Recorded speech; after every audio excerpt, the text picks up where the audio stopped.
Hey, what's up, everybody? Welcome to GameFace, episode 488. We are getting close to 500 right here on SIFTD at SIFTD.net. I'm Shane Satterfield, your co-host for the next few hours of awesome video game discussion. And alongside me, my right-hand man, my number one teammate, is Matt Keil. And Matt, you had quite the week this week. You got something really cool. I did. I got the new Stern Transformers G1 pinball machine. Yep, and we'll put up, you can't see it on the live stream, but we'll put up B-roll for the archive of that right now. But tell people about it. It's freaking awesome. So it's, Stern is probably the last remaining major pinball designer. A lot of the old, greats work there now out of Chicago. And they did a Transformers pinball machine. They've done a Bayverse one before, but this is the first G1 one, and it's all based on the first two seasons of the original cartoon. Yep. Which are the best two seasons of the original cartoon. And they got Peter Cullen and Frank Welker back to do voices, and they got the guy, the Honest Trailers guy. You know, the guy, he has a great voice. John Bailey, I think it is. John Bailey. He does an impression of the original narrator and Starscream, and he's pretty good. Yeah. And so basically, it's it's a pinball machine, and you're completing episodes of the TV show. It uses a lot of footage from the show, voice samples from the show, new lines from the voice actors. And, I have resisted the pinball machine call for a long time. You really have. I do like pinball machines a lot, but me too. The idea of devoting that much space and money to something that only does one thing was sort of meh. But then my friend down in San Diego sent me. Because he's a pinball collector. He has a bunch of them, and he's like, I just thought you'd want to know about this. I'm like, you son of a bitch. And I kind of stared at it and looked at it. I was like, and it's just too good. Yeah. It's exactly what I would want out of a pinball machine. It's the perfect pinball machine for Matt Keil. Yeah. There's not going to be another one that comes that's better. No. If I was going to get another, there's two options. If I was going to get another one, and there is technically room for another one. Yeah.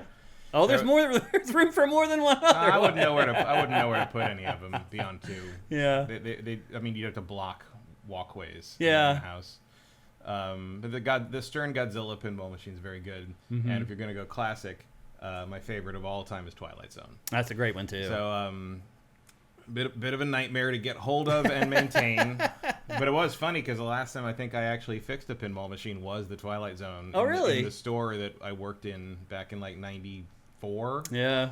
And sometimes something would come loose. You have to lift the thing up and twist the wire back and whatever. And now you open it up and it's all circuit boards and Ethernet cable. It's insane now. This is not what I'm familiar with anymore. I watch YouTube pinball repair guys sometimes. Oh, yeah. I'm a sucker for that stuff. And it's even the old machines. It's pretty insane, the wiring harnesses that are inside those things. It's pretty nuts. Impressive pieces of tech. Yeah. One way, no matter how old they are. Even go back to the 50s. Yeah. It's amazing someone figured that out. It really is. Just for fun. Oh, yeah. Just for something to do for fun. It is very hard. Yeah. One of the harder tables I think I've ever played. I only played a couple rounds, but I didn't do too well. No, there's two kinds of pinball tables. There's scoring tables and progression tables. Yeah. And progression tables are do a bunch of cool stuff and you'll eventually progress through some crazy wizard mode, and a lot of the most popular Addams Family and Twilight Zone are progression table. Transformers is a scoring table. Mm-hmm. There are events, there's things to do, but you need to be precise and you need to hit the targets, and it's not one of those tables where it's if you miss the thing you're shooting for, you'll hit something else and do something cool. Something good will happen. It's just gonna bounce right back and kill you. And all the the events, the episodes, they're always timed, and it's always you have to. It's so one of them the one you played, which is Autobot Run, which is based on an actual. They're all based on real episodes. You have to hit flashing cyan targets, at least two, and that will light the captive ball. Then you have to hit the captive ball. Then you have to do that 3 times. You have to every time you hit the 2 targets, you'll light the captive ball. You have to hit the captive ball 3 times within the 60-second timer. And the captive ball is right. Captive ball is prime bounce it back down the middle area, and so you have to do that, and then that will unlock Final Blow, where you shoot it into Megatron, and that will successfully complete the episode for you.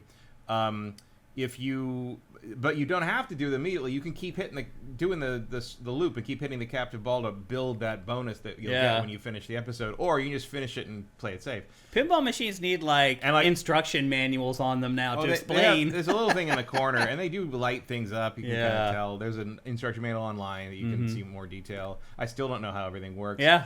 And they're crazy. And once you finish that, it lights the one shall fall battle where you fight Megatron. And the way that works is they fire all the balls in the game, like all 6 balls, multi-ball, just out there. But it's like endless. So it'll ball save forever. And Prime and Megatron have life bars. And you hit red. If you hit a red target, Prime loses life. You hit a purple target, Megatron loses life. So if you hit too many red targets, you try not to hit the reds. If you hit too many reds, Prime loses the fight. If you hit the purples, Prime will go like, let's finish Megatron, and you hit Megatron, and then you win, and you get the jackpot for that. There's 2 other multi-ball modes. At least, there's 3. I haven't gotten the third one. So the other thing you can do is you collect tech specs, which are the little bio cards from the backs of the boxes back in the day. Yeah. And you collect enough, you get to unlock a combiner part, where you do another very hard side ramp shot. And there are 5 combiner teams in the game. If you can collect all the combiner parts of a team, it finishes that combiner, and you get combiner multi-ball, and you have to fight the combiner. That's insane. And then there's another mode where you collect enough tech specs, you get tech spec mania. And then there's another where where Prime gets captured, you have to rescue Prime, and if you finish all those, you get the wizard mode, where the ultimate doom. Yeah. Where you just have to. I have not completed a single combiner. I have not gotten Tech Spec Mania. I have not seen the Ultimate Doom. I haven't seen half the modes in this game, and I am in the top 10% of scores in the world. Wow! On this game. Wow! That's great. That's good to hear. You have a leaderboard. Online. Stern has an app where you sign up, and you can literally scan a QR code for your account on any Stern pinball machine, and it keeps track of whatever your score was for that. Yeah. It's all very networked and worked in. There's updates, you log. It's all online, so there's updates, and you can get they're adding modes, and like a video game. Yeah, so it's all it's very elaborate. It's really freaking cool, and you'll see that if you're watching the archive. We'll have put the B-roll in of it. Has some of the most impressive lighting effects I've ever seen. The whole thing is just sweet, and music from the show. It's a love. The people who made this know.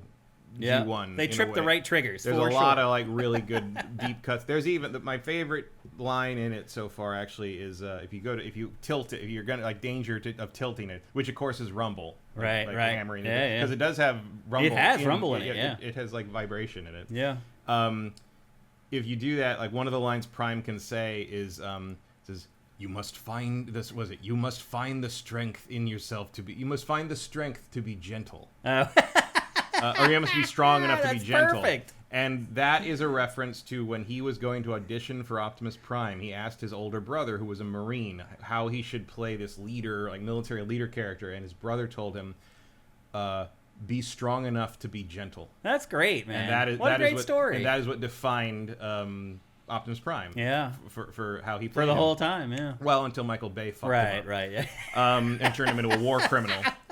You couldn't tell it was him anyway. So. No, it didn't matter anymore.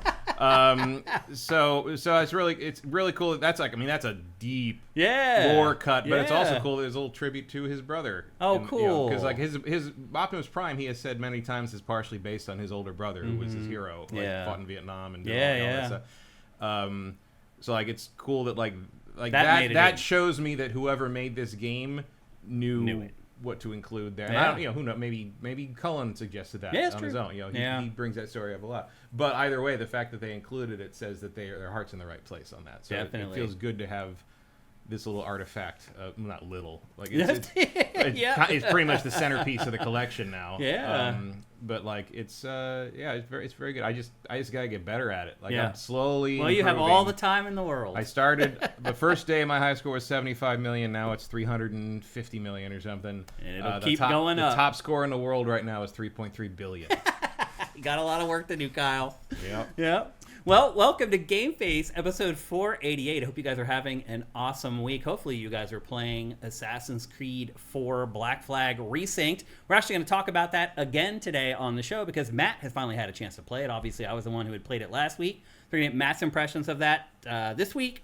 Couple things before we get going. If you think Kingdom Hearts 4 might be a long ways away, I have some good news for you, actually. They are doing a huge Kingdom Hearts blowout at D23 on August 15th. Still doesn't mean it's coming soon. I thought the last time they did something for it, it did mean that it was coming soon. That was my memory. Is that wrong? I don't know. I mean, I don't think anything. I don't think precedent means anything for Kingdom Hearts. Oh, really? Other than who knows. Oh, okay. I thought last time, once they finally showed it at D23, it came out like a year later. I don't remember anything about Kingdom Hearts 3. For good reason. Yeah. But we just kind of covered this during Naughty 3 Summer Game Fest. We were surprised it was there, and it was in Nintendo's Direct of all things. Yeah. That was the really surprising right, like, yeah. Okay. And I think we said then that, like, yeah, just forget about this game. You're not going to hear anything more about it for another, 4 years. And apparently we were wrong, so... I mean, the fact that Disney's acknowledging it exists is impressive. Yeah. Like, they don't really mention Kingdom Hearts much, even though they do own the characters. And I think they own Sora, Kairi, and Riku and all that stuff. But every once in a while you see, like, a pin in Orlando. Or yeah. They every once in a while they also bring out the Kingdom Hearts versions of the Donald and Goofy and Mickey suits at the parks. But, like, generally, which is weird because you would have thought that, like, for at least a while there, this would be something to capitalize. Like, kids would be into this when it was a hotness in the aughts, basically. Yeah. I was always surprised that Disney didn't lean on this harder in, like, park attractions and stuff. But, yeah, the fact that Disney is actually participating seems like a good sign. It must be at least a good bit of ways along for that to happen, I would assume. Yeah, D23 is usually... D23 generally is previewing what's going to happen in the next 2 years. Yeah. Because every 2 years. So that does seem like it should be an indication that it's probably next year. Yeah, that's what it sounds like. But again, it's Who knows? Square. Who knows? And it's Kingdom Hearts. That's the Square, double whammy. It's Kingdom Hearts. It's Disney. Triple whammy, actually. You're right. Yeah. Be anything. A whole bunch of indecision there. But the bottom line is we're going to learn a lot more about that game in the very near future, which I don't think any of us really thought was going to be the case. But are we going to learn anything? Maybe not. Maybe they show us another weird trailer. Sometimes it's like, okay. Like I always remember that Kingdom Hearts 2 trailer, and it's just like, what? Yeah. And then we asked, it's actually one of my favorite answers we've ever gotten in an interview. We asked Nomura, like, who are those three? Because, it showed, Roxas and Axel and what's her name? No, what is her name? I don't remember. I don't either. They're right on the... It's Kairi, but rearranged or something like that. I don't know. But they... we asked, like, who are those three characters? Yeah. And Nomura just goes, they are friends. And then laughs. Okay. And when we dubbed the translation, Dave Rubin, who you probably remember, one of the editors, he dubbed the laugh. So the dub on that is like, they are friends. Ha ha ha ha ha. And Matt Korb, the editor, really good editor. We were so amused by that we left it in. That's awesome. And it's one of the few times that Adam and Morgan reacted to something in the segment of that like nature. Naturally. When it came back to the studio, they're like, what was that? Like, what? Why? That's great. Because that was back when we live to taped it, so we would play the segments live in the studio, and you could hear them all. And sometimes you see them for the first time. Yeah, so you see them, and they had not seen that with Dave Rubin doing the laugh dub, and they were like, what? The dub got a little overeager on that one, I think. Yep. But that's my favorite dumb interview answer we ever got. That's a good one. A couple things before we get going, before we check in with you guys. Oh, somebody sent out gift memberships over on YouTube. Who is that? Binge Watcher 5138? Is that right? Mm-hmm. Looks like Thank you. That is flipping awesome. Really, really appreciate that. That actually ties into what I'm just about to talk about. So we got our Twitch Prime payout yesterday. Hey, Swan Senpai, Kairi is the girl that Sora knows, but I'm talking about the three alternate organization characters that showed up at the beginning of 2 out of nowhere, which was Roxas, and which was his Sora's nobody. Yeah. And then Axel, who was the red-haired guy, and then there's the girl. Is it Shion? That sounds right. Mostly from 340 over 2 days or whatever, right, that side thing with the salt thing. Ice cream. Yeah. There's a girl with them through that. I'm impressed you remember the title of that, because the I do not remember. I don't remember what the number is, like 348 over 2 days or something like that. I don't know, man. Like, no, you want to know why no one knows what's happening in these fucking games, like Birth by Sleep. Yeah. Well, anyway, we got our Twitch Prime payout, and we talk about Twitch Prime all the time. I'm about to thank a bunch of people for Twitch Prime in our chat over on Twitch. And on Pactor Factor, it's a big deal. If you subscribe with Twitch Prime, your name runs on the bottom of the show in that crawl, and you get Pactor Factor a week early. And so it's a big deal for us. The revenue that we generate from that is a really big deal for us. It's not just like extra money. Like, we rely on that money to survive. And we just got our payout, and it was maybe the lowest we've ever had. And I think we've been doing Twitch Prime for... Some of you guys have like 100-month streaks. So we've been on Twitch Prime for like 10 years at this point, 8 years. I think it was the lowest payout we ever got. And the reason this is happening is because we started streaming on YouTube. And I know I talked about this a few weeks ago, but the bottom line is all our metrics are like crazy down since we started streaming on YouTube and Twitch. Our memberships on YouTube are way down. They're almost half of what they were when we started streaming on YouTube. As I just said, our Twitch Prime is like rock bottom.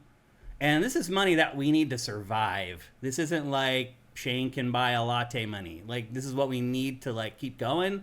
And so I'm really in a rough spot here. Like, we're kind of like in trouble. And is the answer to stop streaming on YouTube? I think it might be. So I'm going to give it till the end of the month and the end of the July. So we got a few more weeks here in July. Things don't start turning around, we're going to stop streaming on YouTube. I'm sorry, but it's all data, all evidence points to that date. Like, and getting rid of the music at the beginning didn't change that? Well, we did get ad revenue for last week's episode, right. So that did help, but that wasn't the major that's not the major problem. So I'm sorry, YouTube people. I don't know what to say, man. It's killing us. That's all there is to it. We can't afford to continue. We just can't. That is an interesting phenomenon. It really is. You can see it. The week that we started streaming on YouTube, both of those numbers just down. Like, we used to, on Twitch, we used to have almost the entire hype train filled before we started the show. Mm-hmm. We'd be at like hype train level 2 or 3 before Matt and I ever said a word. Now, we don't even get to level 1 by the end of the show. Like, it's bad, people. And I do realize it's July, but this isn't just like a recent trend. You can see the data points from when we started doing this around a year ago. And from that date forward, our revenue just went down. So I don't know what else to do. If you guys think there's some other way to fix this, I am all ears. Because I don't want to take it away from YouTube. But the bottom line is, all evidence points to that it's killing us. So I don't know what to say. Like, I don't know. Anyway, I'm just putting it out there, people. Like, this, I don't know if people just think all the internet just happens for free. Well, also, a lot of people don't have a lot of money right now. Yeah, I mean, that's a part of it, too. And I'm sure that started last year as well. Yeah, all those trends kind of go together. And I'm sure a lot of people have dropped their Amazon Prime subscription because they don't have money. And they're like, am I getting my value out of that anymore? And there's a point at which, like... There's a point at which I think it's not worth the Amazon Prime subscription if you just buy local anyway. I mean, it's probably going to be about the same, but at least you're not like what... So 2-day shipping is free, by the way. People forget that. Like with with Amazon Prime, you're paying for 1-day shipping. Yeah. If you can deal with 2-day shipping, that's free. Yeah. So if you don't need it like this morning. Yeah. I mean, you're absolutely right. And I'll be honest, sometimes I do. I know. I can get that delivered 5 a.m. to 7 a.m.? Yeah. Yeah. But I mean, usually... but look, you're right. Like, it could be a confluence of all that stuff. Bottom line is, I can only make decisions based on data. No, yeah. And all the data points to it being a horrible decision to start streaming on YouTube. So, again, I'm giving it till the end of July. If we don't start to see a little trend going the other direction, then sorry. We're just going to have to start streaming on Twitch again. Because it's spread our audience out, and... it feels like the people who used to watch us on Twitch and used to help us with bits and all that kind of stuff and giving, subs to other people. It feels like a lot of those people went over to YouTube and then they stopped contributing financially. I don't know. I don't know how else to figure it out. I don't remember. I haven't seen a lot of crossover in people from one side to the other doing that. So there's a lot of people who used to be on Twitch that are on YouTube for sure. And so our uniques haven't changed that much if you add up the 2 streams. Like, they're around the same numbers per stream as they were when it was just Twitch, but the revenue is just gone.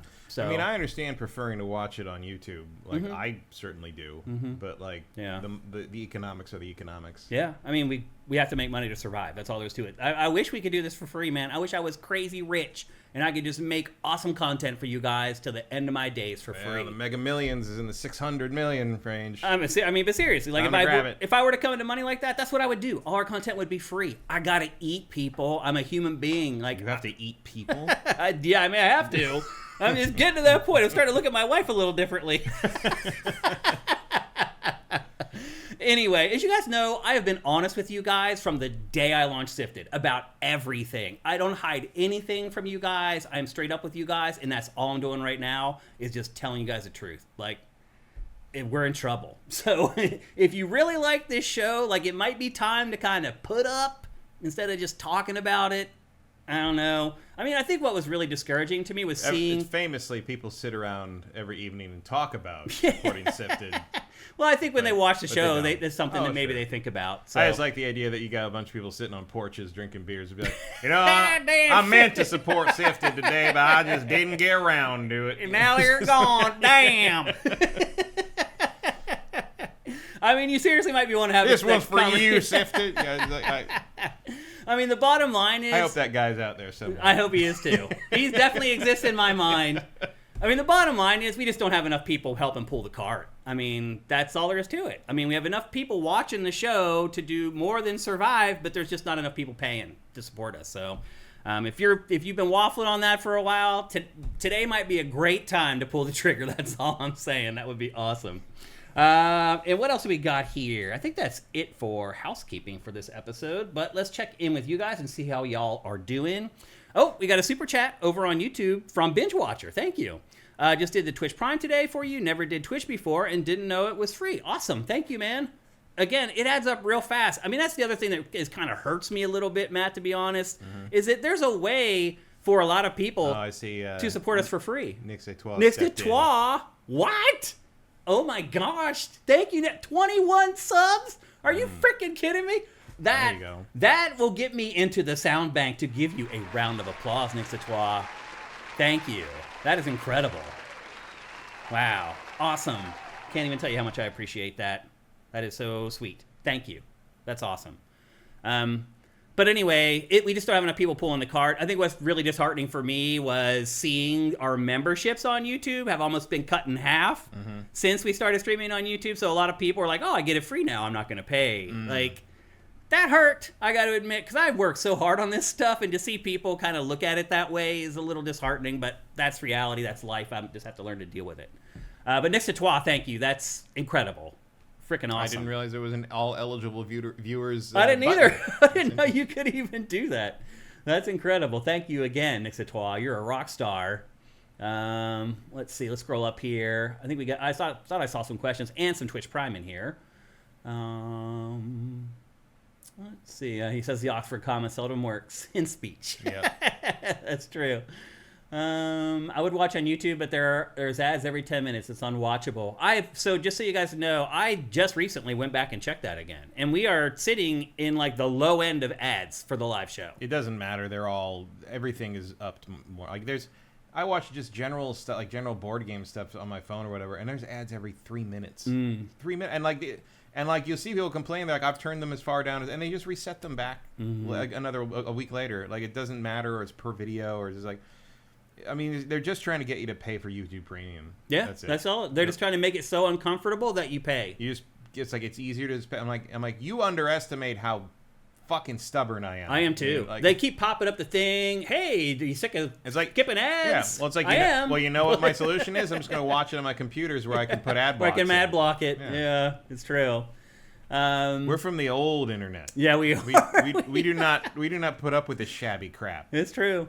And Swan Senpai may be talking about the archive even on YouTube, because we obviously run ads in that, and they are about every 12 to 15 minutes is usually how we set them up. My thing is just how long they are now. Yeah, they're always over like a minute. Even when you're skipping them, it's just like I gotta sit here and watch for 5, and like I block some of them. I get so sick of I block. There's one for like this like family organizer whiteboard thing that pops up like And I'm like, I have blocked it 7 times, and they keep putting it through a different account, or like they edit it so it's a slightly different ad, and that doesn't count as blocked. Like I am, like it's a plague. It's all a plague.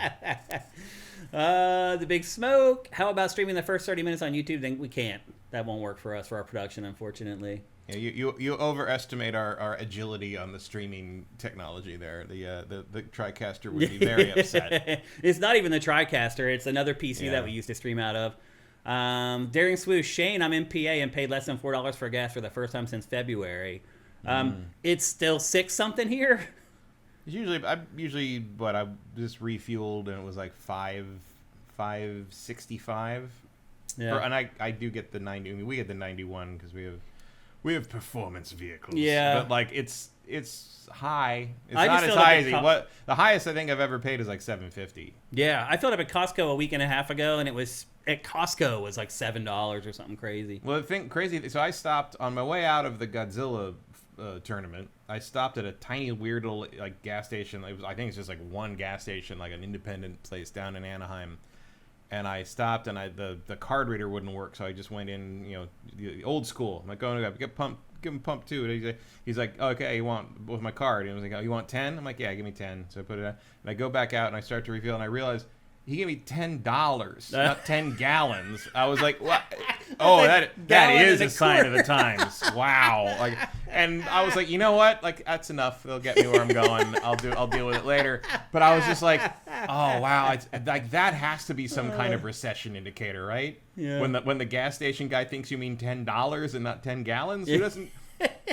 That wasn't even 2 gallons. Like that's nothing. It's a gallon and a half in LA anyway. Daring Swoosh says YouTube streams only reward creators who only stream. At least in my observation, if you upload in addition to stream, you get put in the crap. Or I mean, if you do anything but one thing on YouTube, it feels like you get put in timeout. They really want the channels to specialize. Just one thing. That's it. Yep. Dice Tower complains about that too because they stream and do put up pre-produced videos on the same channel, and the guy who owns that talks about that all the time. I mean, they do well. They get 100,000 viewers most of the time. Yeah. But like. He like even I'm subscribed to them. I am I have notification and I miss videos from them all the time because it just doesn't pop them up. No, only GameSpot and IGN are really big enough to get away with putting everything out on one channel, unfortunately. And it's like once you start that way, it's very hard to go back. Like, so I'm kind of between a rock and a lot hard of place. re-uploading. Yeah, and reassigning and data, and it's a nightmare. What else we got here? Ed Rock the Truth, thank you for Twitch Prime. That's freaking awesome. Appreciate you. And as always, guys, if you want us to respond to anything, always go at Sifted Games, whether you're on Twitch or on YouTube. Teddy6008, thank you for Twitch Prime. Contano, thank you. Contano, I haven't seen you on Sifted.net for a really long time. You used to be a regular, bro. I used to see you on the site all the time. I can't remember the last time I saw you on there. Come on over, hang out, man. We're still there. We're still having a good time. Zet Saber, I once played a pinball machine that was based on the Chernobyl Reactor 4. And the multi-ball occurs when you do poorly and start causing a meltdown. Jeez, that's rough. David5807, thank you for Twitch Prime. We have yet to do the 9/11 pinball machine here. Yeah, hopefully that never happens. Yeah. Eth even wants to know how much it costs, if you don't mind sharing. Well, I got the limited edition because Stern does 3 levels. They do Pro, which is kind of baseline, Premium, which has animated figures and stuff in it, and Limited Edition, which has all the bells and whistles and extra light show stuff. And I got that because it's Transformers, which was $13,000. There you go. But the cheaper one was what, 6 or 7? The cheaper, they are 7,000, 97,000, and 13,000. Yeah, all Stern stuff are those 3 So it's price almost levels. Double for the. It's almost double from the Pro, but the Pro doesn't have the animated sound wave or the animated Megatron or anything like that. I mean, you're not getting the game then at that point. And I mean, it's it does have probably the most impressive lighting effects I've ever seen in a pinball game. Yeah. And to be fair, amazing. every Stern release does that. Like what's the most impressive lighting effects in a pinball game? The last Stern pinball machine. It's always going to one up. The one before this was Pokemon earlier, and Pokemon. I mean, I played that at a place up in Echo Park. Well, I watched someone play it rather, but like. Amazing. Like it's Pokemon. It's a little easier. You're catching them all. But you're catching them up. But it's all the video from all the cartoon and all the and all this. I mean, if you are a Pokemon kid, the way I'm a Transformers kid, it must be the same kind of. Same vibe for sure. Andy T. Monahan, thank you for subscribing at Tier 1. That's awesome. One Super Master Gamer, thank you for Twitch Prime. I love the nerd tangents and topics. Would be cool one day if there was a little geek show. We just talked about that last week, honestly. Anything else? Shadowist, thank you for gifting a Tier 1 sub. That's awesome. Appreciate that. Emperor Dread's watch streak, 25 streams. Thank you, Emperor Dread. That's awesome. Shadowist, thank you for Twitch Prime as well. What else we got up in here? I will review this hot new game. Librarian, tidy up the arcane library. I have finished that game. Oh, really? Yeah, you literally are just picking books up off the floor in a wizard's tower and putting them in order on his shelves in his various like subject matter shelves. It takes about 3 hours. It's a lot of fun. Yeah. If you're that kind of OCD, which I am. Yeah. And I bought it for 2 other people. like Librarian has gotten a lot of money out of me, it turns out. Yeah. It is fun. Cool. It is fun. Ian Esquire, thank you for Twitch Prime. Binge Watcher 5138, thank you. Aussie Brit 2000, thank you.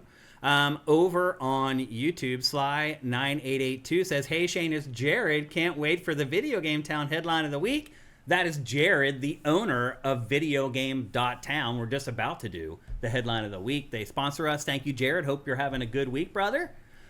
We just got a super chat from Crypto Cody, $2. Love your guys' work ethic. We love you for supporting our work ethic. Thank you, Cody. Shane's the one with the work ethic. I just live here. No, Matt, you have a work ethic, brother. You don't have to use it anymore, but you have it. I worked with you for years. I know you got the work ethic. I mean, honestly, it's pretty astounding what a work ethic you have, considering you've never really had to work if you didn't want to. Like, that is one thing I have been impressed with you about since the day I've known you, Matt. I also get bored easily. That's part of it. But seriously, like, ever since I've known you, it has really been impressive to me that you work as hard as you do, because you don't have to. Yeah. So, I appreciate that. Something about your character that's impressed me since the day I've known you. Isamu, I did not go to the Do You Remember Love premiere. No, I didn't know that was happening until you actually mentioned it. Oh. So, or I might have. I'm going to try to go to the 4K remaster, the 4K cleanup re-release of Akira though in September.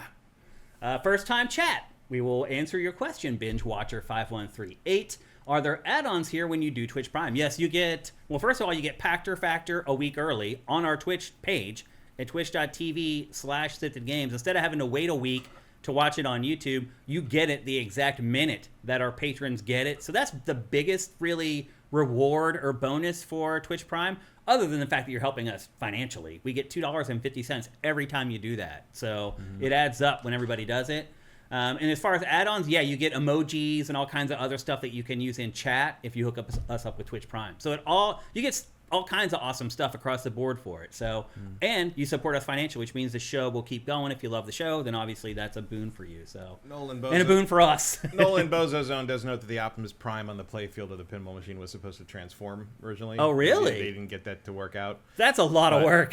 Which is why it looks boxy and weird compared to all the other figures. But they may do an add-on later that fixes that, or either makes it work or changes it to a version of it that looks more like the cartoon. Okay. Like, so it either transforms or like looks like design-wise more like the other figures on the playfield. Okay.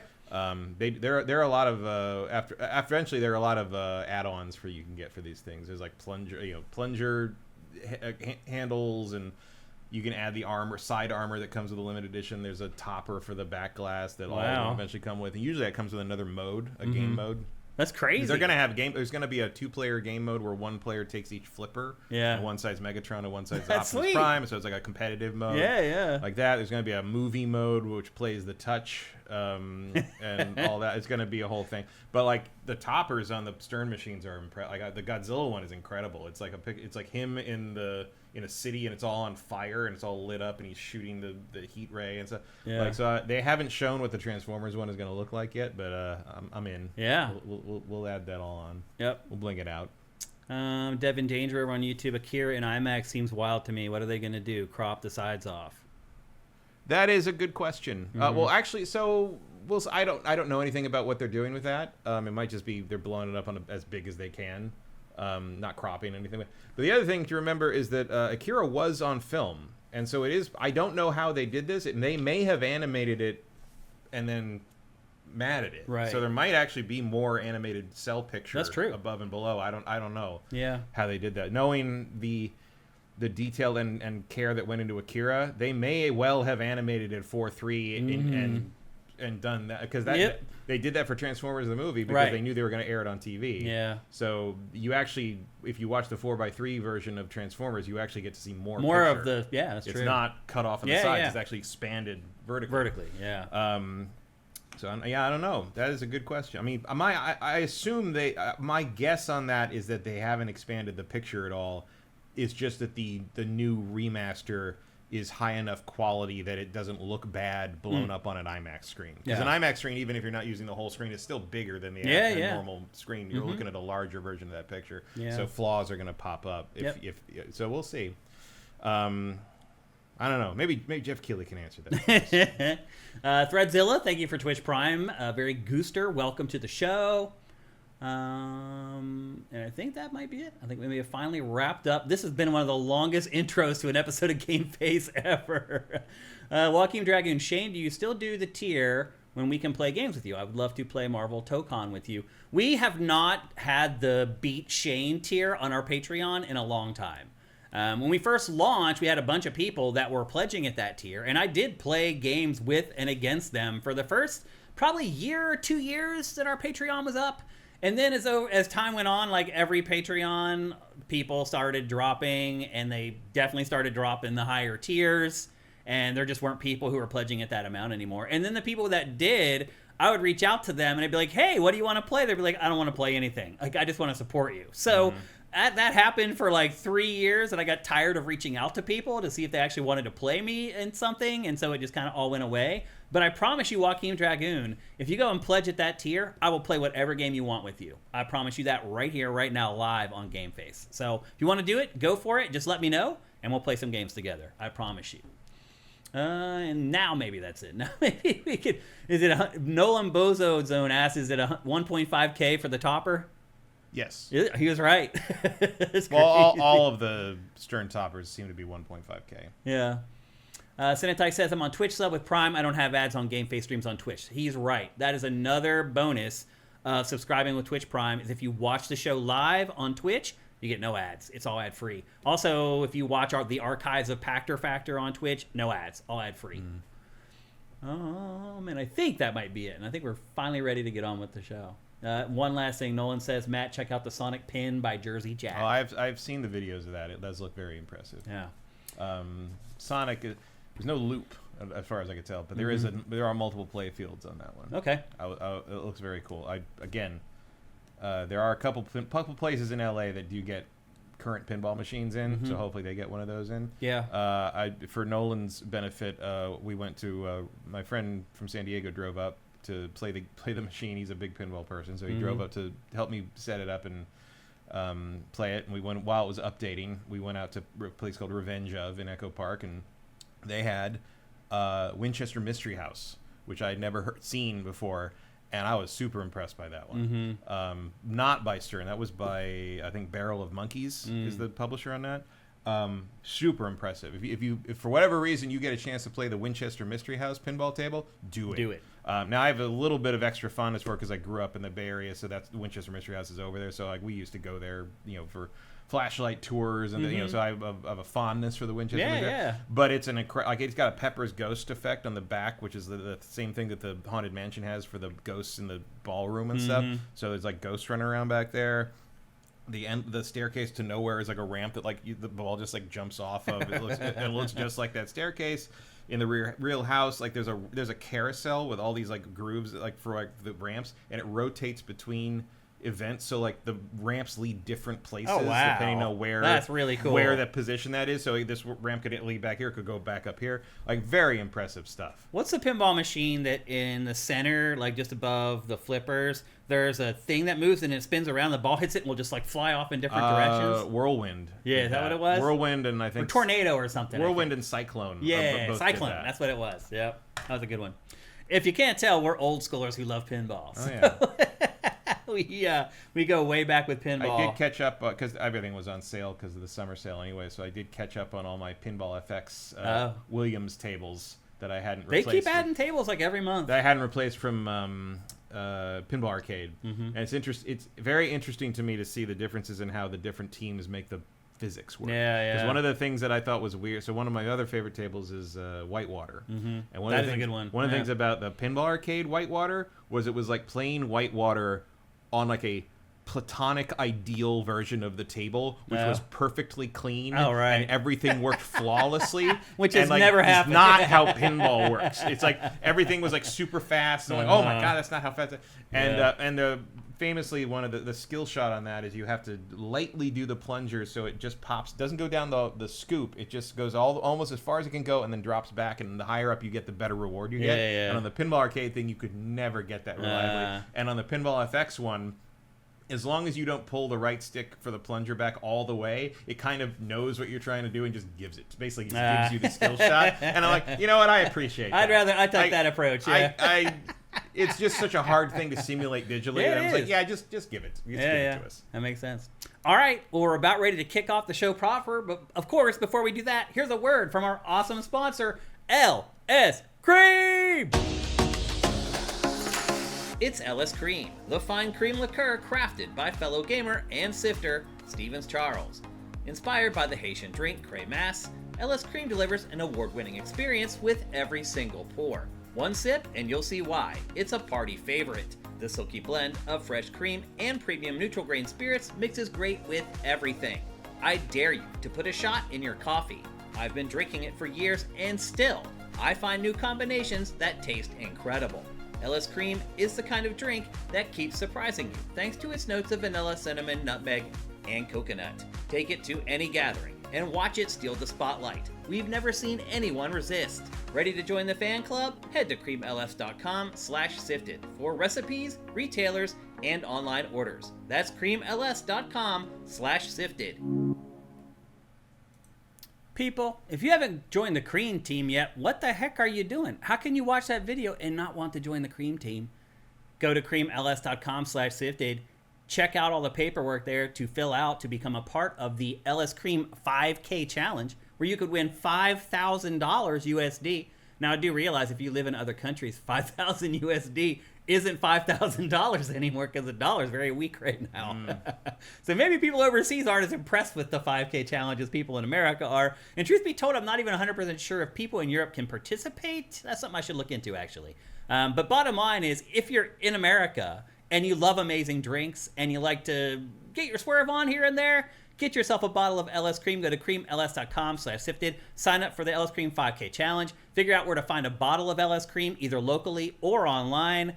Get yourself a bottle, start mixing it up. I guarantee you, you're going to find a drink that you really like, and then maybe you can gussy it up and take a picture, upload it on Instagram, and enter the 5K challenge and win $5,000 USD. Good luck. Go to creamls.com/sifted.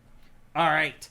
And with that, it's time to get on with the VideoGame.Town headline of the week. This opening segment on GameFace every week is brought to you by VideoGame.Town. That's right. That is the URL. It's a brand new world out on the internet. You can have crazy cool URLs now. I do kind of regret just going with .net at this point. I probably could have done like SIF.TD. You can do all kinds of cool stuff with URLs now. Yeah, which could have just made it more complicated. Even more confused. It probably would have been a bad idea. I think for VideoGame.Town, though, that URL works amazingly. Yeah. Well, because town is a word. Yeah. TD is not.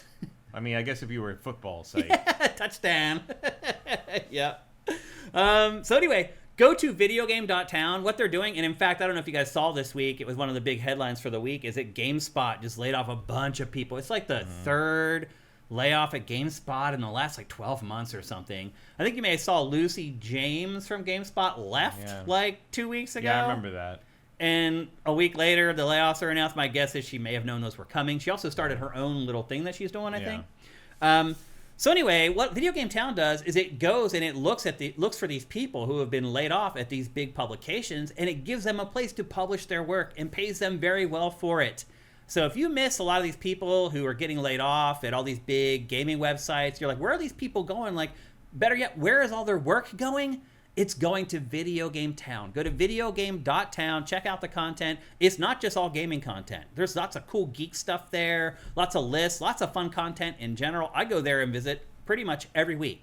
So go to VideoGame.Town, check it out, and a big thanks to them for sponsoring our headline of the week. And what we've basically done this week, Matt, first of all, there's going to be a little bit of deja vu with this episode of GameFace because we talked about the Xbox reset the day after it happened. And since then, all kinds of new information have come out about it. And so that's going to be our headline of the week this week. Whereas last week, the headline of the week was PlayStation killing discs, and the reset was number 2. This week, they're flip-flopped. We're going to talk about the Xbox reset first as the headline of the week, and then we're going to talk about some smaller follow-up stories around PlayStation killing discs. So, a little bit of deja vu, but these are literally 2 of the biggest stories of the year, and we're going to cover them here on GameFace. That's just what we do. So, first off, we're going to start talking about the Xbox reset as our VideoGame.Town headline of the week. We're calling it Xbox Reset Take 2. There is a ton of stuff. There's really no clever way. Take Two's like, leave us out of this. Yeah, seriously. There's really no clever way to intro this. There's just been a smattering of different reports and information coming out from various reporters and publications, and we're just going to go through them all and kind of discuss them all. I think, stack the biggest one first. I think the one that people care about the most. And Jason Schreier from Bloomberg this week reported that the Elder Scrolls 6 is still at least 2 or 3 years away. Now, Matt, that was actually kind of a pleasant surprise for me. It was a year earlier than I thought it would right, be. Everybody else was like, oh no, I can't believe it's that far away. I'm like, what do you mean? I'm like, I've been saying 2030 for years, people. Like, I don't know what you thought was going to happen. We haven't even seen a fucking clip of this thing. I know. This is it. This is this is nothing. This is 10 years ago they put this out. 10 years ago they put out this teaser trailer for the Elder Scrolls 6. We've seen nothing or really heard hardly anything about it since. Now, the other part of this is that reportedly Xbox went to Bethesda and told Bethesda, hey, you need to focus on your big hits and stop screwing around with stuff like Starfield or whatever. So presumably that would give this game an injection in development, but that is not the case. People inside Bethesda have leaked out that this is actually, all these cuts that they've made at Bethesda is going to hurt them with completing the Elder Scrolls 6. So what is Xbox thinking here? Like, if you want Elder Scrolls 6 out as fast as possible, why would you cut anybody that could potentially work on that game? Probably to get them out of a permanent position and rehire them in some sort of freelance or contract work in exchange, because then you don't have to pay for their health care. Take their benefits away, no 401k match, no health care, then they're just contractors and they can pay an arm and a leg for health insurance. You staff up as you need to, and then when it's done, it's a less dramatic thing to end those contracts. Yep. Now, we mentioned last week that a sequel to Starfield probably isn't in the cards. I will also again say, like, we all know how Starfield kind of turned out, but like, that's hindsight. Like, when someone told you that Bethesda is making a space game, everyone thought that was great. Oh, people freaked out over it. I freaked out over it too. It should have been. Yeah, great. It really should have been great. Yeah, it wasn't. Yeah, and it makes me wonder. So I can't, if they can make an Elder Scrolls game as great. I mean, that's also a good question. I mean, probably because one of the big problems with Starfield, I think, is the lack of cohesion between the planets and the space and the ship and everything. You know, that's easier to do when you're not trying to invent a universe from scratch, and you just need to make whatever the is it Hammerfell is where it's set.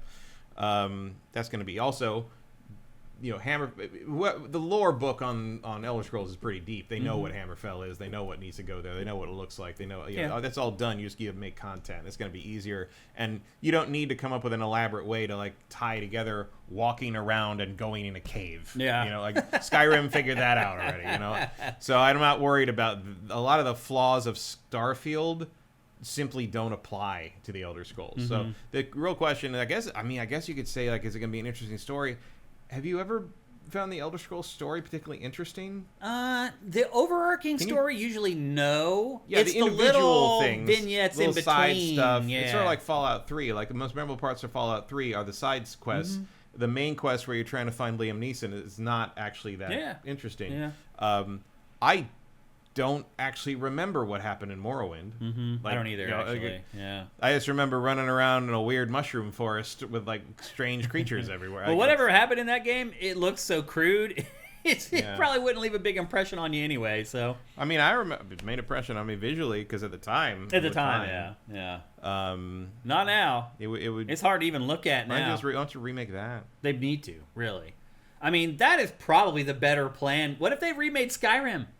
I mean, they've done that kind of. I mean, but what if they really did it and they went back and just started from the ground up and remade it? Like, that's probably a better idea than the Elder Scrolls 6. I don't know about that. I don't know. I think remaking. I mean, Skyrim is huge. Skyrim is huge because everyone owns 3 copies of it. Yeah. Getting people to buy a full price remake of that would be a tall order. I think if I was gonna give I mean, they already did Oblivion, then that did well. Yeah. I think Morrowind is the next step on that. Yeah. I mean, that would get the most benefit. It would be a bigger deal because you'd have to like revoice everything, and not revoice because there were barely any voices in that game. It would be a very different approach. Devin Danger on YouTube says Todd Howard is a charlatan. I don't know why everyone gets hyped for his BS anymore. Do you agree with that?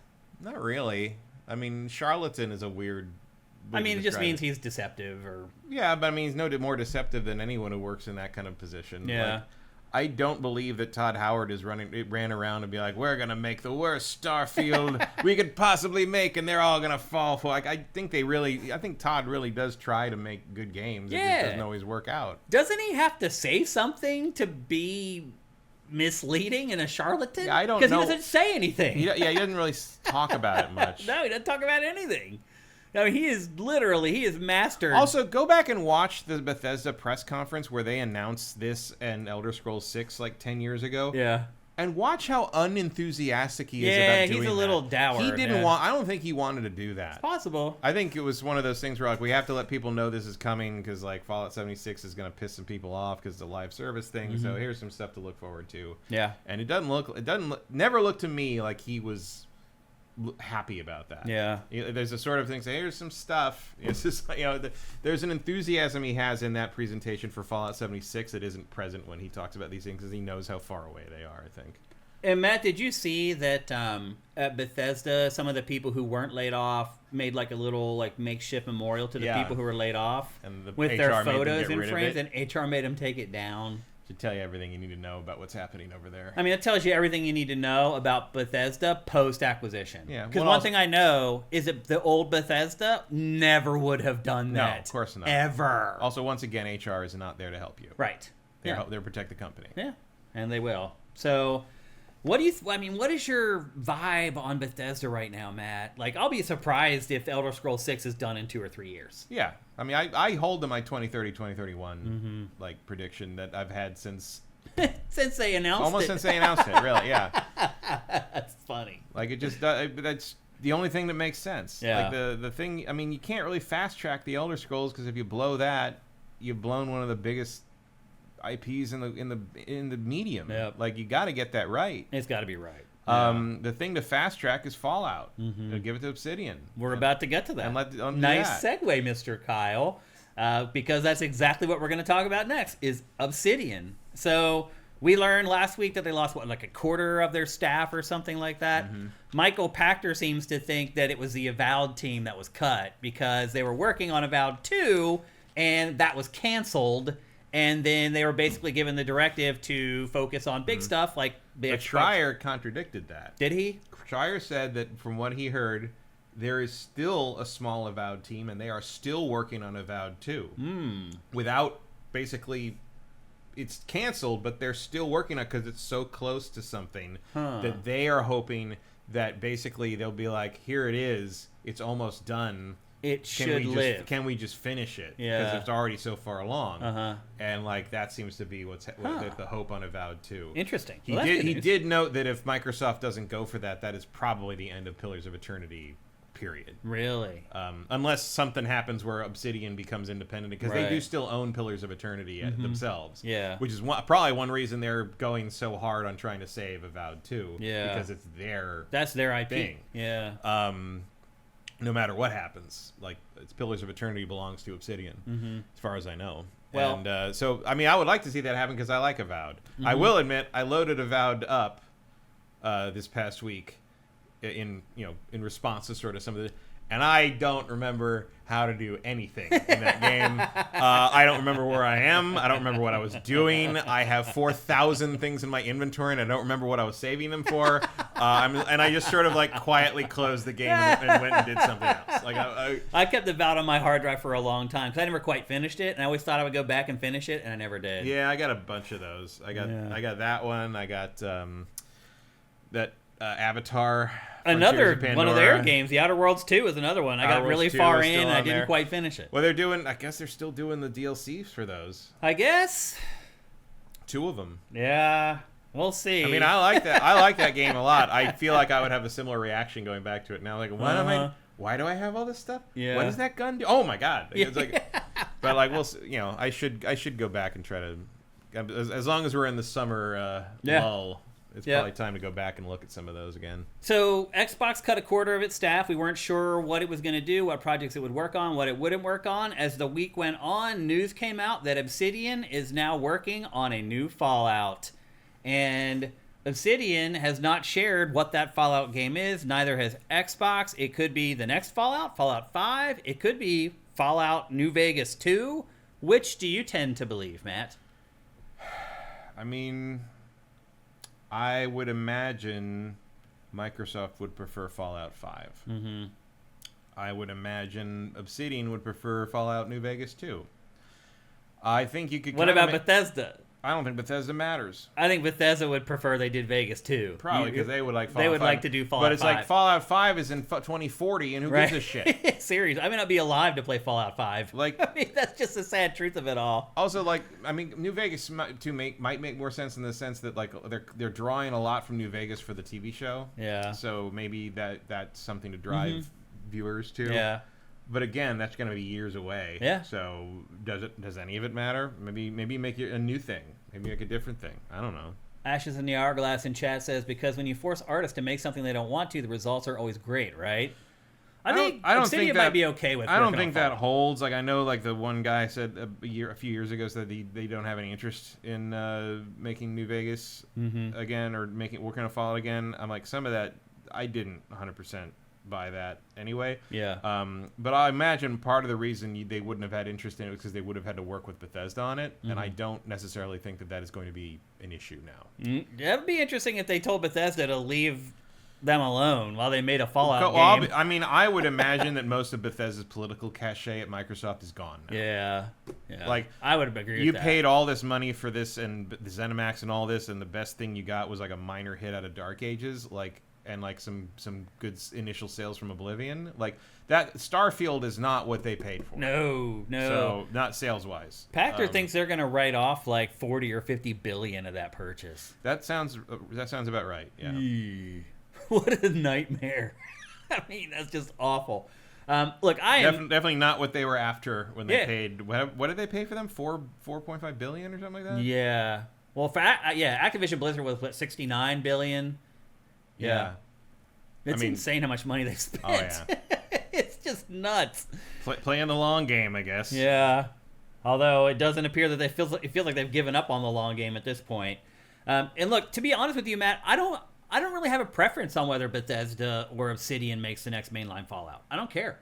I'm cool with either one of them. Both have proven to make great Fallout games, in my opinion. So I'm cool with whatever. Whichever one can get it done fastest, that's the one that you should assign to the project. And if that means that there won't be an Outer Worlds 3 or an Avowed 2, I'm okay with that too.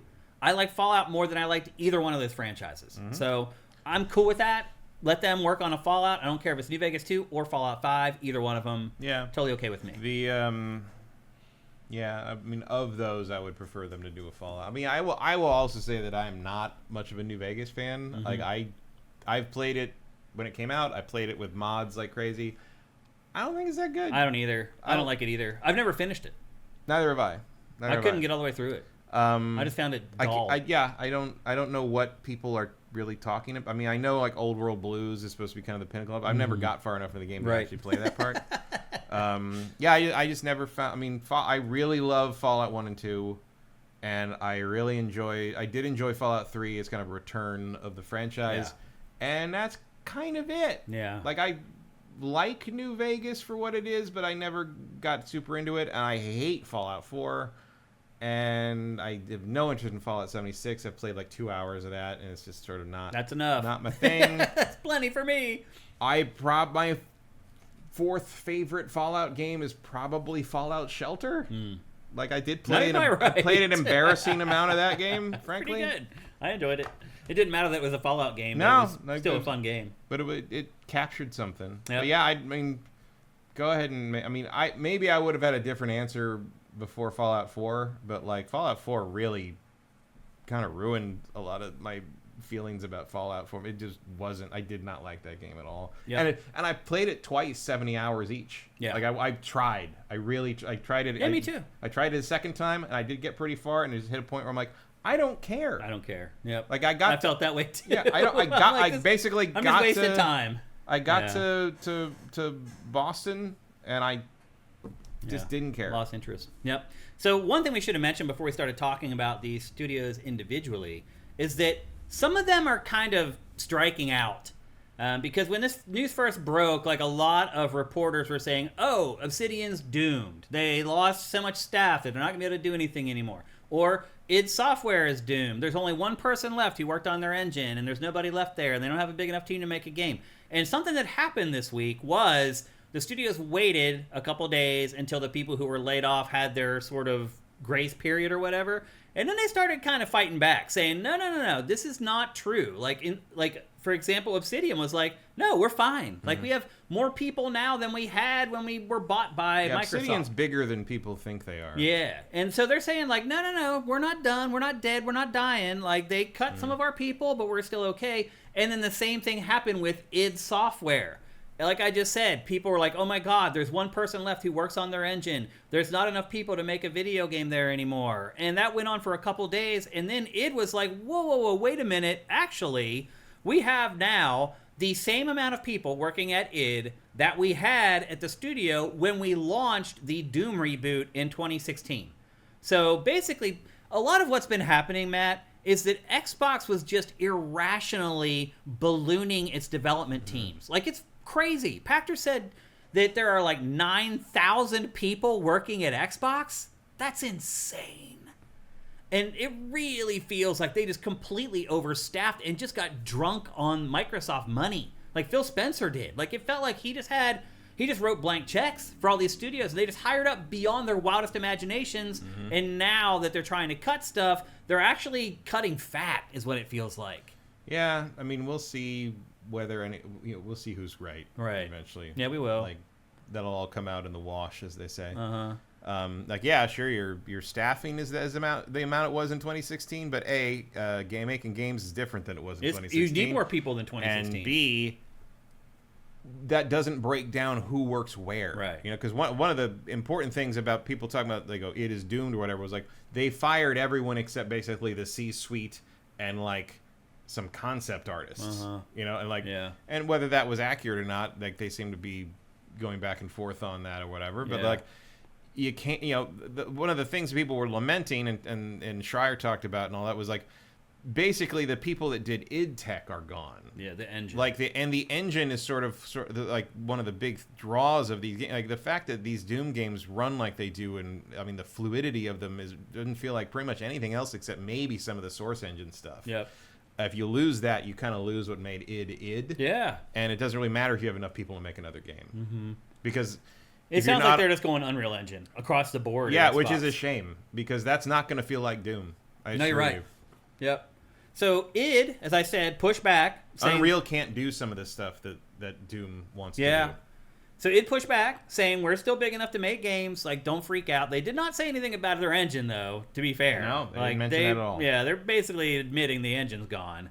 Which was like, I mean, sure, Doom is not dead. Like, there will be more Doom games, sure, but will they feel like this? Will they be like, maybe people don't care, but like, I care. I do. I really care. I mean, even if I don't particularly like Doom Eternal, but Doom Eternal is only possible in that id Tech. Oh thing. Yeah. Like try to recreate that in Unreal Engine. Like the way you fly in that game and everything, it's really insane. So id pushed back, saying, nope, we're still a studio. We have enough people to make games. Not a big deal. Everyone's making it out to be. And then later on in the week, it came out that id was working on Perfect Dark and a John Wick-styled game. Let the Perfect Dark thing go. I will say this, Matt. Perfect Dark made by the Doom team. Yeah, but that sounds kind of interesting. interesting. But also, why not just make a new game that doesn't have the Perfect Dark baggage? Right. You could do that too. There is no upside of making a Perfect Dark game now. That was 30 years ago. It really No one fucking cares. There hasn't been a good one since. No. Every Perfect Dark game and after that still only sold sucked. half of what GoldenEye did. I mean, it was fine, but like, there's It's no one overrated, clamoring for a return of Joanna Dark at this point. It's if it was that in demand, it would have happened by now. Mm-hmm. You're not. There's a they would have canceled. There's two whole generations of players that do not even know what that is. That's true. Like, it doesn't get you anything. Yeah. I do think, though, Perfect Dark game by the Doom Squad probably would be really cool. But you know, also, it would also be really good if it was just called something else. Right. I don't think there's going to be any something else coming from Xbox Studios anymore, Matt. Mm-hmm. I don't think we're going to see any new IP coming from them And that anymore. is how you stagnate, and that is how you die. Uh-huh. It's like swimming in place, like a shark. When they stop swimming, they drown and die. Yeah, if you're not creating new little things, weird little attempts, because that's, Schreier talked about that this week. He talked about how, like, these little, like, dumb ideas that no executive would ever greenlight, like, in a modern Keeper. No, I mean, no, we're talking about the hits. Oh, we're talking about Balatro. Oh, right, we're talking about Vampire Survivor. Right. We're talking about the stuff that defines things going forward. Yeah. And I mean, his example was Hearthstone. Right. Like, Blizzard was able to make that purely because their corporate culture at the time was sort of like, oh, we got these guys decided to make this weird little card game version of World of Warcraft. Let's put it out. Based on the actual real card game that was made. But they expanded. Hearthstone was a greatly expanded idea of that. And it became $1 billion game. $1 billion. You go try to pitch a Hearthstone equivalent to the Microsoft execs right now, or EA, or any of that. It would never happen. You're right. But that's how you get new game. That's how you grow the market. That's how you get a Skyrim. That's how you grow your platform. That's how you get a Doom. Yeah, it is. Romero's been going back and forth with Sandy Peterson on Twitter about all that, which is very funny. If you're following that at all. I didn't follow it, but hi, Sam. Hope you're doing well. That's how you know John Romero's about to fucking make you his bitch, as they would say in the advertisements for Daikatana back in the day. But like Doom was shareware. Yeah. It was just like, here's a disc with the first fucking level on it. Just see what you want. Mail us $5. It's like, and people did it by the thousand. But like, no one would publish that at the time. It was them. It was all them. Yeah. Like all the $1 billion IPs in video games came from nothing. Came from a weird little team making a dumb idea that no one believed in until it came out and became. I mean, you walk into any major game publisher right now and you pitch Balatro. Right. You try to pitch Balatro. And now they're optioning the fucking film rights for a poker roguelike with hand-drawn clowns everywhere. Like, that is where new stuff comes from. Blackjack roguelike was just announced today. It started a whole subgenre. Yeah. It really and I'm not saying that that's like the trend you need to chase now, but it's like... Yeah. That's where the ideas come from. Like that's the spark that lights everything else on fire. Perfect Dark, again, is not an idea. Yeah, it's really not. Even if it's done by the Doom team. Those are the three things you got to ask yourself with any creative project like this. Is it an idea? A lot of these things today don't get past that. Yeah. Is it an idea? Yeah. Is it a good idea? Yeah. Well, most of them don't get past that one. And the third one, which is the hardest question, is it the right idea? Yeah. And like, I would argue that very, very few AAA games can answer all three of those questions with yes. Yeah, I agree. So that looks like, sadly, what's going to happen at id is they're just going to start cranking out the hits, and that's pretty much it. So it is what it is. But I am glad. I think you're right. Like, them doing Perfect Dark. Now, John Wick styled new IP, not maybe a bad idea. That's probably a better because there really aren't any games like that yet. Like, they're making the one right now, a John Wick game. It's supposed to actually be like John Wick because the one before was like a weird like adventure strategy thing. Yeah. So they may be a little bit late on that, but bottom line is that probably was the more solid pitch between the two. But neither one's happening. They are now just going to be. Yeah. I assume, but also sometimes things like that just get swallowed in the noise, like Stranglehold. Yeah, if you remember that at all. I do absolutely. I have crazy fake pistols from Stranglehold. I remember those. They used to just send us weapons. Crazy stuff. You remember the razor wire Garrett? Yeah. That like Manhunt I still have sent that. out? Yeah. Yeah. Like, that's an actual lethal weapon. It's a murder weapon. It's a murder weapon. Yeah. Yeah. Rockstar. I wonder what they're going to send out for GTA 6. I don't even think they send stuff out anymore. Cause I mean, what is it? Vice, they're just going to send like an 8-ball. Yeah, probably. Just like, Magic 8-ball. Here's some Coke. No, an 8-ball of cocaine. Like, it's Miami, man. Like, it's like, here, just do this and play the game and you'll give us a 10. That's all you want. That's funny. Okay, so that's id Software. Next up, Compulsion, which is a studio behind South of Midnight and We Happy Few. Really didn't have much of a track record before Microsoft decided to buy them. They have been let loose, and as of yesterday, Compulsion put out a press release stating that it is basically looking for any kind of work. Collaborations, as a support studio, pretty much anything. And my guess is, Matt, no one's going to contact Compulsion. Like, they're very skilled and they're great. Yeah. But if you're working on your own project already and you're neck deep into that thing, are you going to bring in some other random studio to work on it at the like? I mean, if you need it. Yeah. Sure. I mean, I don't know. I don't know what kind of projects are out there doing that. I mean, hey, maybe it sounds like the Blade guys could use it. Right. Yeah. I don't know. Maybe they need something for Elder Scrolls. I mean, it's a little weird being a subcontractor in game development. Not really. It happens a lot. I mean, they could just become a support studio, I guess. Yeah. I mean, a lot of time. I mean, Obsidian did that too. For a long time when they were independent, they did subcontractor, like just sort of like support studio stuff to help fund what they were actually making for themselves. Yeah, it's not artistically fulfilling, but it'll keep you employed. They were doing that for Armored Warfare. I remember they were working on stuff like that for Armored. I did some marketing stuff for them on that. You think what's the percentage chance that Compulsion survives? I'll give them a coin flip. 50-50. Yeah. I think it might be less. Like I can't remember too many studios just out there begging for work. I mean, they got to let people know that they're out. That's what they're doing, because you don't know if they, because on the flip side, you have like Undead Labs got bought by somebody. They're getting funded by something. We don't know. We don't know, but they don't need the work. But you got to say you're looking for work. I mean, that's true of anything. I just figure there's industry back channels where all that's handled instead of putting out a press release or whatever. But I guess you're just covering all the bases, man. You got to do everything. You're trying to keep your company alive. And publicly letting it know. It's like, yeah, we're trying. We're doing something. Like it's an update of some kind.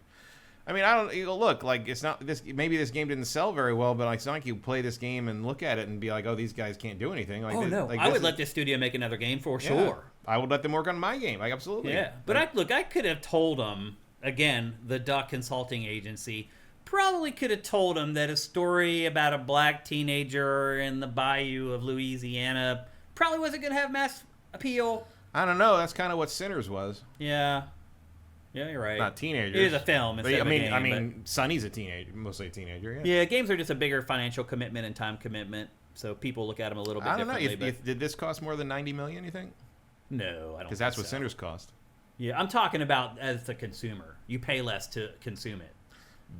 For a movie? Yeah. Barely. Yeah, I mean, if you take your girlfriend, if you're taking people with you, then that's a $200 night out if you got a family. Yeah, that's why it's so impressive. Toy Story's done as well as it has, because it means people are going back multiple times for a $200 plus night out with the family. Yeah, because I mean, just the popcorn now. I know, it's insane. I mean, going to the movies is insanely high, but still. I mean, also like they were ensconced in the Microsoft system where we're just making content for Game Pass, and the idea of making this thing that they wanted to make, whether it was going to be a sales hit at Walmart or not, wasn't really part of the equation at that time. I mean, it really was a boon time for game development if you have been working at Xbox for the last 10 or 15 years. I mean, for fuck's sake, if you can get Kiln greenlit, I'm not going to have anything to say about this game. No, I agree with that 100%. Like, it's just, the mismanagement at Xbox was just insane. And again, that's not Compulsion's fault. No, not at all. They made a great game. I love South of Midnight. Yeah. And I liked We Happy Few, although definitely to a much lesser extent. I like the idea of We Happy Few. I didn't enjoy playing it very much. Yeah, it was a very creepy game. And once again, I think I've said before, I would watch the cartoon or the TV show of that. I don't playing the game. I didn't really like playing the game very much. Yeah. It was kind of Clockwork It's sort of like the video game. Yeah, well, sort of like Deathloop. It's like I would like to see that TV series, but I don't think I didn't care for the game. Yeah, a lot of people gave that game of the year too. Yeah, I know. I don't know what they must have gotten their 8 balls early. Yep. So Compulsion, I don't think it's looking too good for them, but they have put the word out there. Hopefully something works out for them. I mean, they're clearly a very skilled studio. I'm hoping that somebody recognizes it and has the financial bandwidth to bring them on for something, at least give them a leg up long enough to get one of their own projects off the ground. Yep. And then another piece of news, IO Interactive, which had been working with Xbox on a brand new fantasy IP. We don't know if it paid for it, but it got the IP back. Mm-hmm. And so IO Interactive, which did 007 First Light, got the IP back for its fantasy project, and we'll see if maybe they can find another publisher to pick it up. But bottom line is it's not dead yet. But because that happened, it also had to close one of its studios in Istanbul. So some people there and lost their jobs all over this. And I mean, who knows? If that studio is working on that game, then it may take a while for them to get development going again. Bottom line is, at the very least, that fantasy game has been delayed pretty significantly. Yeah, so which doesn't super matter because we didn't even know know existed before then. Well, we did. Like they had talked about it a bunch of times. Yeah, but like, we have no announcement. There's no title. There's no information. It's just we're working on this other years IP. and years away. Yep. They got a James Bond thing to deal with in the meantime. Yeah. Seems to be doing all right for him. Yeah, for sure. And then one of the big topics everyone was kind of talking about, and we talked about it last week on the show, was backwards compatibility and how Xbox, it was a big thing for them when they launched Series X and when they launched Xbox One. They always talked about it, and they had a big program for it and blah, blah, blah. We're like, well, how's that going to work if there's no disk drive? Well, Xbox kind of answered that question this week. It is working on a new technology called Positron, and apparently they're rolling it out to Xbox insiders next week. And I'm one of them, so maybe I'll get access to it. I don't know. And basically what it does is you put a disc in the disk drive, it reads the disc, and it creates a digital version of that game that you own and you can sell. Now, it does get a little dicey if you go to sell it. Like, I think you have to sell it to somebody on the Microsoft Store, and then they can transfer the ownership over. Finally, Velocity Girl. Seriously. Here's the catch with this is it does not work with the original Xbox or the Xbox 360. It only works for Xbox One and Xbox Series, and nobody bought games for those systems at all. Like, I have a few from the first 2 years. 3 Xbox One games, and I have 1 Xbox Series X game. I have a little shelf that's like about that wide of Xbox One games. Do you? I think it's like Black Flag. Yeah, Forza, launch stuff in the first year or so, and then I just sort of gave up. Yep, because like most people who gave up on the Xbox One, that was a smart decision. Well, after that, I just bought the digital versions if I was going. And right. Also, once you hit the Game Pass era, you weren't buying anything because it's all right there to just play. So yeah, if you want it, you just download it, and 5 minutes later you can play it. So it doesn't solve the backwards compatibility conundrum for its real OG stuff, but it does feel like going forward. Yeah, because what I'd really want to do is put, Batman Arkham Origins for the 360 in and create a digital version of that and never have to put that disc in the machine again. Right. But no. Yeah, so this Positron thing... There is no digital version of that game. Yeah, it's not going to work for most people. I mean, most people have not bought any Series X games, and according to rumors, Xbox is also going to kill the disc drive in Project Helix. So it really only works for the library for Xbox Series X that's released. You have to have a current Xbox and transfer whatever you have over there. And again, I mean, anything you have on disc is probably $5 in a sale at some point. It doesn't matter. It's I have a huge Xbox 360 library. Those games... That would be more valuable to transfer in that way. But then you need a really big hard drive, and hard drives are very expensive again. Yeah. Those games aren't valuable, though. If you go and look on eBay, most Xbox 360 games sell for $7. Most of them. There's a bunch of... Probably any ones you'd be interested in would sell for more. There's little ones where it's just okay, how much is that? Random Japanese, anime... No, it's hundreds of dollars. Yeah. The big hits, they're cheap. But the little things that you have the special interest stuff in, tons of money. Same on PlayStation 4. Yep. So it sounds like a great idea, but at the end of the day, it's really not going to help us all that much. But it is good to see that Xbox is at least trying to do something to save these physical games in some way. And then the final note around Xbox this week was Fox News ran a big story claiming that the Xbox reset and all the layoffs at Xbox were not, in fact, to save the Xbox business. It was to get rid of American workers and replace them with people from other countries. So they went and looked at, like, the visas. I guess IO didn't get that memo because they shut down the Istanbul studio. So. Oh, my God. It's just insane how hard these people work to make shit up. It's really bonkers. So anyway, Microsoft had to take the time. Like, I almost feel like a lot of this stuff that this administration does anymore, people don't even bother responding to it anymore. Because either you're sane and you know it's all BS and nonsense, or you're insane and there's no reaching you anyway. So there's really no point in issuing these statements there's no anymore. real discussion Because to the be people had. who are living in reality, they know that they're all full of shit. Like, they just do. And you're not going to change the people who are in the cult. You're not going to change their minds. So regardless, Xbox, I just got to say, going to the Twitter thread where Xbox defended itself against this, holy crap, dude. There are people out there that are just insane. Well, also remember about half or more of what you're reading is not people. They're yeah, bots. they are bots. You're right. But it's odd that they would send bots to attack this. Well, they all do. They show up on everything. Yeah. If you say the wrong keywords, even if it's unrelated, like I've seen like people. It is weird. I've seen people talking about Transformers, and because like the word trans is in there, you get random bots responding about like, oh, we're gonna just serve your delusion now. Like, delusion of what? That I can be a Ferrari? Like, what the fuck are you talking about? We're not talking about that, you fucking moron. It's a bot. Yeah, it's not a person. It doesn't know anything. Yeah, yep. And then, but it works because then, like, someone's like, "Aha, bot," and someone's like, "I mean, he's right though. It's a delusion." It's like, you're not fucking talking about that. You. Well, Xbox had to engage with these bots and these morons, and the statement that it put out said, "Recent workplace changes were made to restructure the Xbox business because it is not healthy."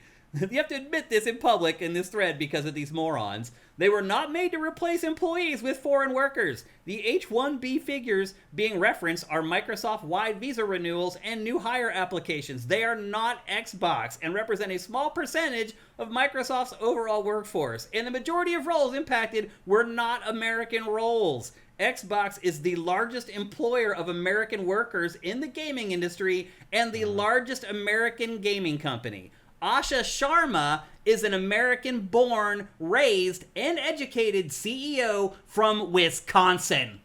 They just smacked them down. Yeah. Like, they're like, you know what? After this statement, you're going to be able to say anything. Well, except everyone who believes that shit is never going to see that. Right, yeah. Because that's never going to be read on Fox News, That's true, yeah. So that's the final little... The icing on top of the whole Xbox reset was this whole dust-up with Fox News towards the end of the week. So, I mean, that's just the culture war thing in general. You know, same where all the right wingers are trying to rile people up about Odyssey having a black woman in it. You know, it's like, yeah, it's not historically accurate. It's a fucking myth, dude. It didn't happen. Achilles is not a real person. I don't know what to tell you. And then I'm waiting for when this thing is the biggest movie of the year, how they're going to pivot and explain, like, oh, it's actually not woke. And that's because if it was, it would be a failure, so it must not be because it's really popular. It's like, we know. We know how that goes. So it feels like, Matt, pretty much everything has shaken out now, other than the other 1,600 layoffs that are yet to come for the rest of the fiscal year. Now they just sit back and wait for the money to roll in 2032. Seriously. So now that cancel that Helix project, maybe. Yeah. So now that we're a week out from this, have your impressions or opinions on anything really changed with some of this new information or anything? Not really. Yeah. It's more, I mean, I think they allowed as many corporate entities to survive as they could and sort of cut things back as needed because it was ballooned to, Phil had let that get way out of control. That to me is the one thing that has changed for me in my perception of Xbox is that they had just completely overhired. Yeah. One thing, I think her note about how some of these chains of command were like 14 people deep that's crazy. That's insane. Even at a corporation like Xbox, that's insane. Like like there shouldn't be 14 layers between like a QA tester and the CEO. Right. Like that like that's too many for that. It is, yeah. Like trying to get an answer from like the head of just your department on that So clearly the middle management was out of control. I don't know why that happened or how. I mean, that will be a very interesting article / book from Schreier one day, I'm sure. I'm sure it will be. But like, as much as it sucks for people that lose their job, like I get it. Like they tried to let some of these companies down as easy as they could, because you could have just shut all these things down. I mean, that's the other thing I still agree with after last week, is that Microsoft and Xbox did this about as humanely as you can. Yeah. But still... It still sucks. Yeah. But, like, I mean, Double Fine and Compulsion and Undead Labs still exist. Nothing was shut down yet. Yeah. So that's something. We'll see. I mean, will it matter? Will it change the direction Xbox is going in? Probably not. I don't think so, man. Because it really feels like you're just back to the same problem that Phil tried to solve, which was that you're just putting Gears, Halo, and Forza out. Same cadence of 3 or 4 franchises over and over. Yeah. And that was the original problem. It was like, the sad truth, though, is that they were more successful when they were doing better then. That is true. That is true. Oh, man. Let's check in with you guys, because unfortunately last week we didn't really check in with you guys on this all that much. I mean, it's even to the point, it's like, what are their next big releases? Like a prequel of Gears that takes you back to the Gears roots, a remake of the first Halo, and a reboot of Fable. Yeah. Like, we're just starting over. It's all, yeah. Like, Xbox Reset really is the right description of what's happening here. Yep. We got some questions in chat. And as always, folks, go at SIFTD Games if you want us to respond to anything that you, any questions you have. Quickster says, Microsoft, and now by extension Xbox, is a quarterly revenue-based company. I don't see how you can have a long-term vision for your platform if your business is set up that way. I mean, every business is set up that way, though. Every business is set up that way, but you can take a longer view if you want to, but, like, that's just not how business works right now. Like they used to have that at Microsoft. That was more under, like, the Gates-Ballmer era. Mm-hmm. Like, we want to rule interactive entertainment, and like that is not something that happens in one quarter. Yeah. But now that's the line must go up, and so like it's not acceptable if the line is down this quarter, because it doesn't matter. It's like, oh, but it's because of what we did that brought it down this quarter, it'll be way up 3 quarters from now. The investors don't care about that anymore. Yeah. Like, that's not how anything works. It used to be that you would basically build a business that would make a certain amount of money and a certain amount of profit and be a continual business that would exist for the foreseeable future. And you could count on it to bring in this amount of money. That's what IBM was. That's what a blue chip stock is. What, IBM stock today went down the most ever today. And it's like, that's just gone now, because you need meteoric rises or everything's a failure. Well, they got burned because their stockholders are like, why aren't you doing anything with AI? Yeah. I mean, it's the same thing happened with Apple. It's like, because we intend to still be here in 2 years. Yeah. That's why. They have a long-term vision. Yeah, they do. They do. E-Demon says, Cardinal Sin was not making Obsidian work on Fallout, and overruling Bethesda should have happened day one. Yeah, that's true. You mean E-Demon, you're saying they should have taken it from Bethesda? They should have taken Fallout from Bethesda. I mean, and been like, what are you doing here? However precious Bethesda wanted to be about Fallout, it's like, no, we have to get this thing made. We have to get this out. We can't sit around for this one team to take 5 to 10 years to make a game when you're dealing with 3 of the most important IPs we own. Yeah. Blitches says that he or she believes that South of Midnight is going to be considered a cult classic in 20 years. I would agree with that. I would say if they put out any physical versions, you should go snatch it up. Yeah, and don't open it. But I don't know if they did. I don't think they did. But in the same way that like something like Rule of Rose is, some of those like obscure PS2 RPGs, things.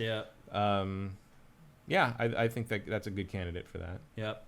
Commander Fett says id Tech getting gutted sucks because Machine Games also uses it. So the new Wolfenstein is most likely Unreal Engine. Yeah. Commander Fett, everything at Xbox is going to be Unreal Engine. Asha Sharma said it already. Yeah, they're just switching entirely over to Unreal. Yeah. And I mean, to be fair, if you do unify your whole company under one engine, then you can share information, and maybe in a couple years it's a better net positive. Somewhat. I mean, I guess it would have been different if the Doom games were runaway hits every time, so you could justify keeping that technology wing going just to keep those things in existence, but I guess it just doesn't work that way. Yeah. I mean, the first one, 2016, sold really well, and the sales have diminished ever since. You're really missing a boat by not getting a Wolfenstein out in the last year. Agreed. Yep. It's time. It's a good time to kill Nazis right now too. Just saying. Cinetyke says it feels like Xbox bit off way more than they could chew with so many acquisitions. They didn't know how to profitably organize all their assets. Yeah, I'm not sure anyone knows, certainly in hindsight, what Phil's plan was there. It feels like I tried to figure it out for years, and I was like, I can't, so it sucks. And I would think I was right. And it really sounds like the people that have just moved in also don't know. Yeah, they also don't get it. They're like, why? That's another thing Pactor's been talking about in his recent episodes. He's kind of behind the scenes at Xbox right now. And so he's been privy of knowing who they're hiring and who they're firing. And basically, he told me that the entire Game Pass team left Xbox and went to Amazon. That the head of Game Pass at Xbox left on his own volition, went to Amazon to work on Luna, and hired everybody away and took everyone with him. Rats abandoned the ship, huh? Yep. So I'm glad Asha got back to him. Yep. Any other questions up here that we missed? The Big Smoke 82. Microsoft should turn heel and hammer home the fact that they will include a disk drive in every Helix to counteract the digital PS6. That was a question that we asked Pactor. You know, is this and we asked ourselves last week, is this a competitive advantage for Xbox and Nintendo? And Nintendo's going to keep doing physical until Switch 2 is done, so maybe. And probably beyond, to be honest. I don't think most people look at the Switch and PS5 as like competitors, really. No, even the consumer, I don't think does. No, I don't think so. They also don't consider themselves competitors. Really. Yeah. So I do think Xbox is the only competitor to PlayStation 6. And if it were to, I mean, look, PlayStation won the PS4 generation, which ended up being really important because of its approach to this stuff. So maybe but I feel like people don't care as much now. The world has changed. Yeah, people just don't care as much now. No, the world has moved on. I mean, so here's the thing. Also, like the things you can buy on disc for Xbox are not Last of Us and God of War. Yeah. And etc. But it comes down to the games. That's it. They just can't make a smash hit. Their studios have not made a smash runaway hit that sells 20, 30, 40, 50 million units. They just haven't. When was the last time they did that? They haven't ever. Maybe the first Halo 2, maybe? Halo 3? But then the install base were so much smaller back then. Like, maybe Halo 3. Yeah, you're talking about percentages, you know, basically like ratios of the potential audience at that point. Yep. The Gears game sold well. I remember if they're... Yeah, the first Gears and the second Gears probably sold very, very well. Second Gears had a bigger install base, so it probably sold a little bit better. But they've just never had the Last of Us. Halo 3 sold 14.5 million copies. They sold 170 million in the first 24 hours, which was impressive in 2007. Yeah. What was it? Was it Gears 1 or 2? 1.7 million, you mean? 1.7 million, you mean? No, $170 million worth of dollars. Of was like revenue in the first 24 units. hours. That's a lot of units. Gears of War 2 is the best-selling entry in the franchise, 6.75 million copies worldwide. Yeah. It's just the install bases back then weren't as big as they are now. So, see if anybody got any questions in here. No, you're right. The best-selling Xbox game of all time is Halo 2. Halo 2. So I guessed it right. Yeah. Halo 2, 8.46 million. Oh, no, that's the original Xbox. No, they're not including all Xbox games ever. But yeah, Halo 2 sold a little over 8 million copies. 8.5 million copies. Noxatornitis says, Xbox's message is clearly just to cut expenses, reassess next gen, and content output be damned. Yeah, I mean, I think Ubisoft just shared that it's not going to put out another game for the rest of this year. All right, they have put out a game that sold in those numbers. Connected Ventures. Yes. Yeah. They sold 24 million. Yeah. But their best-selling game ever is Connected Ventures. Yeah, the best-selling Xbox 360 game. Their best-selling actual thing that we would consider a real game is Halo 3, 14.5. Yeah, they just don't have that one franchise that just sells 30, 40 million units. They just don't. And look, they're not easy. Like, a lot of publishers don't have them. Square Enix doesn't have one right now. But the bottom line is, if you're a platform holder, you kind of need to have at least one or two of those. Yeah, you got to have something in the back pocket. Nintendo has two, basically. The Horizon sell 10 million-ish. Mm-hmm. And that's about it. Yeah. Yeah. Well, there you go. That is our follow-up on Xbox Reset. Xbox Reset Take 2. It is also our Video Game Town headline of the week. Again, head on over to VideoGame.Town at VideoGame.Town. Yes, that is the URL. They have awesome written content from some of the industry's greatest writers. Head on over there. Check out their Patreon. Check out their podcast. A big thank you to VideoGame.Town for sponsoring this segment on GameFace. All right. Like I said, we reversed the order from last week's episode. And so now we're going to talk about PlayStation killing discs. And we talked about it last week. This topic has not had as many updates as the Xbox Reset had last week across the course of the week. Not as much new information came out about this, but still something very significant. The first thing I want to say is the petition that we told everybody to go and sign last week, and it was at like 180 or something, like 1,000 or something like that. It's a week later, it's still only at 308,000 signatures. So that's been out for 10 days now. We pushed it on our social media. We pushed it in the show. It's like if you go to the change.org page, it shows you all the publications that have linked to that whole thing. And there's dozens of them. And it still only has 300,000 signatures after 10 days. So bottom line is people don't care, Matt. Nope. I mean, that's what I've discovered this week is that, people got all fired up and went on social media and went after PlayStation. And I'll say this. Should also be a good lesson in how loud a small group can be on social media. Like, do not ever take something that seems to be a prevalent opinion on social media as some kind of majority because it's just loud, small groups. And that's really what it is. So our episode of Pactor Factor, where he talked about PlayStation killing discs, the most watched Pactor Factor in 6 months or something like that. Hundreds and hundreds of comments and blah, blah, blah. People all fired up talking about, all of them were pro physical media, pro physical games. And if you watch this in a nutshell, you think, well, man, there must be millions and millions of people that want this. It's not. They're the only ones. Yeah. Because you use the hashtag, it goes out to all of them, and they come there. And they put their little thing down and explain why physical games shouldn't go away.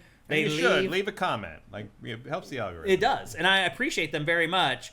But at the end of the day, there's just not that many of them. Nobody cares. Yeah, and nobody cares. I mean, that's really what it comes down to.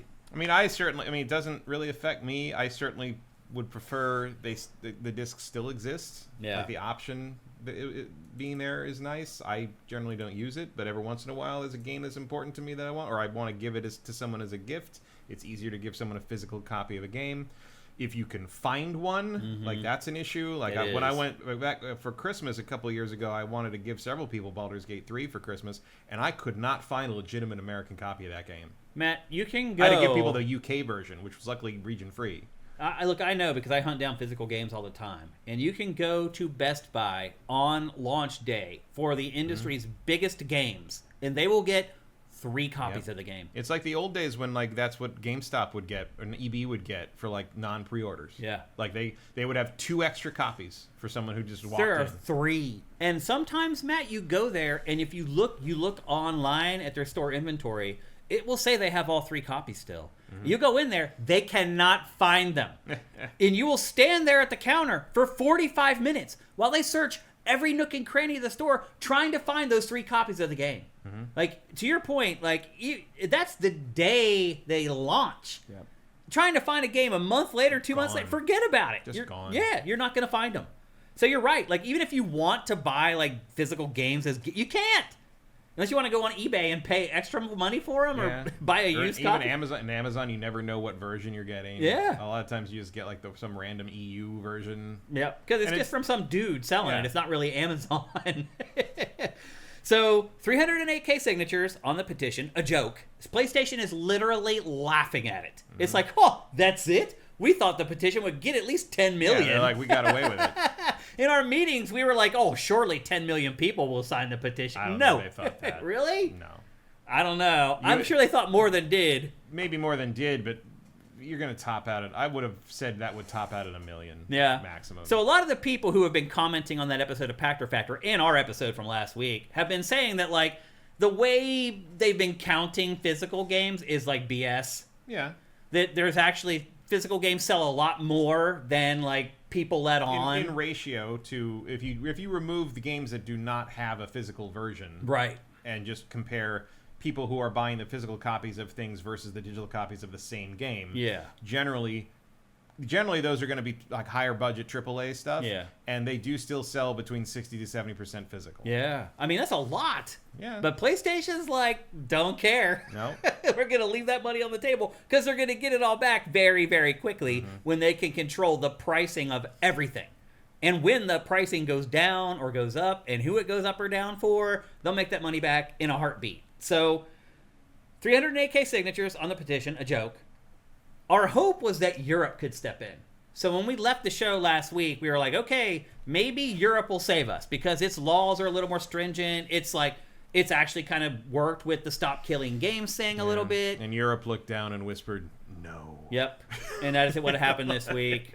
The government officials there were like, unfortunately, we cannot force PlayStation to keep making physical games. There's nothing we can do. Well, they can't do that. I think there's things they could do to enhance consumer protection in the digital purchasing, but yeah, there was never an option to keep them making physical copies. Yeah. That was never in the cards. So they said no, and then this morning, Mexico announced that it is looking into trying to sue PlayStation over basically ownership rights. And so now Mexico has become our last hope, but my guess is the same thing's going to happen in Mexico. They're going to be like, nope, actually we can't do this. We can't tell a private company, even a public company. Hopefully they do better than they did in the World Cup last week. Yeah. Well, they tried. Also, by the way, that game, they tried to let Mexico win. The whole World Cup is just trash, man. The officiating is trash. They've just basically, it's rigged. They just rigged Argentina into the final. Like, they did the same thing as Mexico. At the end of that game against England, they were robbing England. I mean, they were calling fouls on England for nothing and giving Mexico penalty kick. It was I don't know how people like soccer. I can't stand it. Like, I tried again with the World Cup. To me, it's just garbage. But anyway, I don't know how we got on that tangent. FIFA's garbage. FIFA is garbage, yeah. The sport is soccer is good. Well, even when you watch other non-FIFA events, they still lay on the ground and act like they're dying and fake being injured. But I do think it's called the beautiful game for a reason if you remove all that. I agree. Like, watching the World Cup, they are so good. I just wish they would just play. Just stop the BS and just play. There is a lot of that. I always think of this. It was a Stanford Cal hockey game I went to with my friends from Stanford. Wow. And small venue. I bet. But there was a Stanford guy who was just like very vocal about all the things, and there was just all these like foul. You know, it was just. And finally, the guy stands up and goes, "Let the kids play a game." And I always think of that when I've been watching the World Cup, and I think of that guy 30 years later. Yeah. Of like, just let him play. Just let him had a point. See what happens. That's what needs to happen in soccer for sure. But anyway, so Europe can't save us. Mexico, it says it's going to try. I don't think it's going to be able to do anything either. Worth a shot, but like I think the solution there lies in strengthening consumer rights when it comes to digital purchases and ownership of digital libraries. You are never going to be able to force a company to continue to manufacture a physical product. No, you can't. That doesn't make any sense. I mean, there's never going to be laws that allows that to happen. No, Mexico has some kind of shot in the sense that I think a lot of the factories that make the discs are there. So there might be some kind of That's grounds actually a good for point. that. Yeah, like there might be something in there we don't know about. They're going to lose a bunch about of their. I mean, they got. It makes sense that they want to take a shot at this because some of their economy. Their economy will get hurt. Yeah, that's a lot of jobs. You're talking about jobs. I mean, some of those jobs you're probably just going to turn those over to like making. You know, the optical AI lenses, something or other. Optical lenses for AI data centers. That's literally what some of these things are going to be converted into. Yeah. And I would imagine that some of those people will just keep their jobs in that same situation because the machinery is the machinery. Hopefully. But like, ugh. Yeah. Well, then as the week wore on, we started getting reports that these people who are very angry, just like I'm angry too. Like, I think this is total BS that this is happening, but I'm also realistic. But a lot of these people have started calling PlayStation to cancel their PlayStation Plus subscriptions. And PlayStation has been... PlayStation's like, how did you get this number? Kinda. PlayStation is basically like offering like half off PlayStation Plus. So what that tells you is that they had the conversation before they announced this. They're like, some people are going to call. They're going to cancel PlayStation Plus. We know it's coming. So when they call, here's the deal that you can offer them to get half off of PlayStation Plus. If they turn it down, that's okay, because we know there's going to be angry people. There's just not going to be enough of them, and I'm sure that they were right. But, pro tip, call PlayStation and tell them you want to cancel. You may get the next year of PlayStation Plus for half price.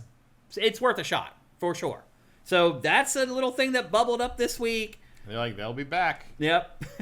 When a certain game comes out. Exactly. It's all about making that GTA. It really is, for sure. Yep. And then what else? Oh, so Sony Santa Monica came out this week. People were freaking out. They're like, oh my God, the new God of War. We're not going to be able to buy the game on disc.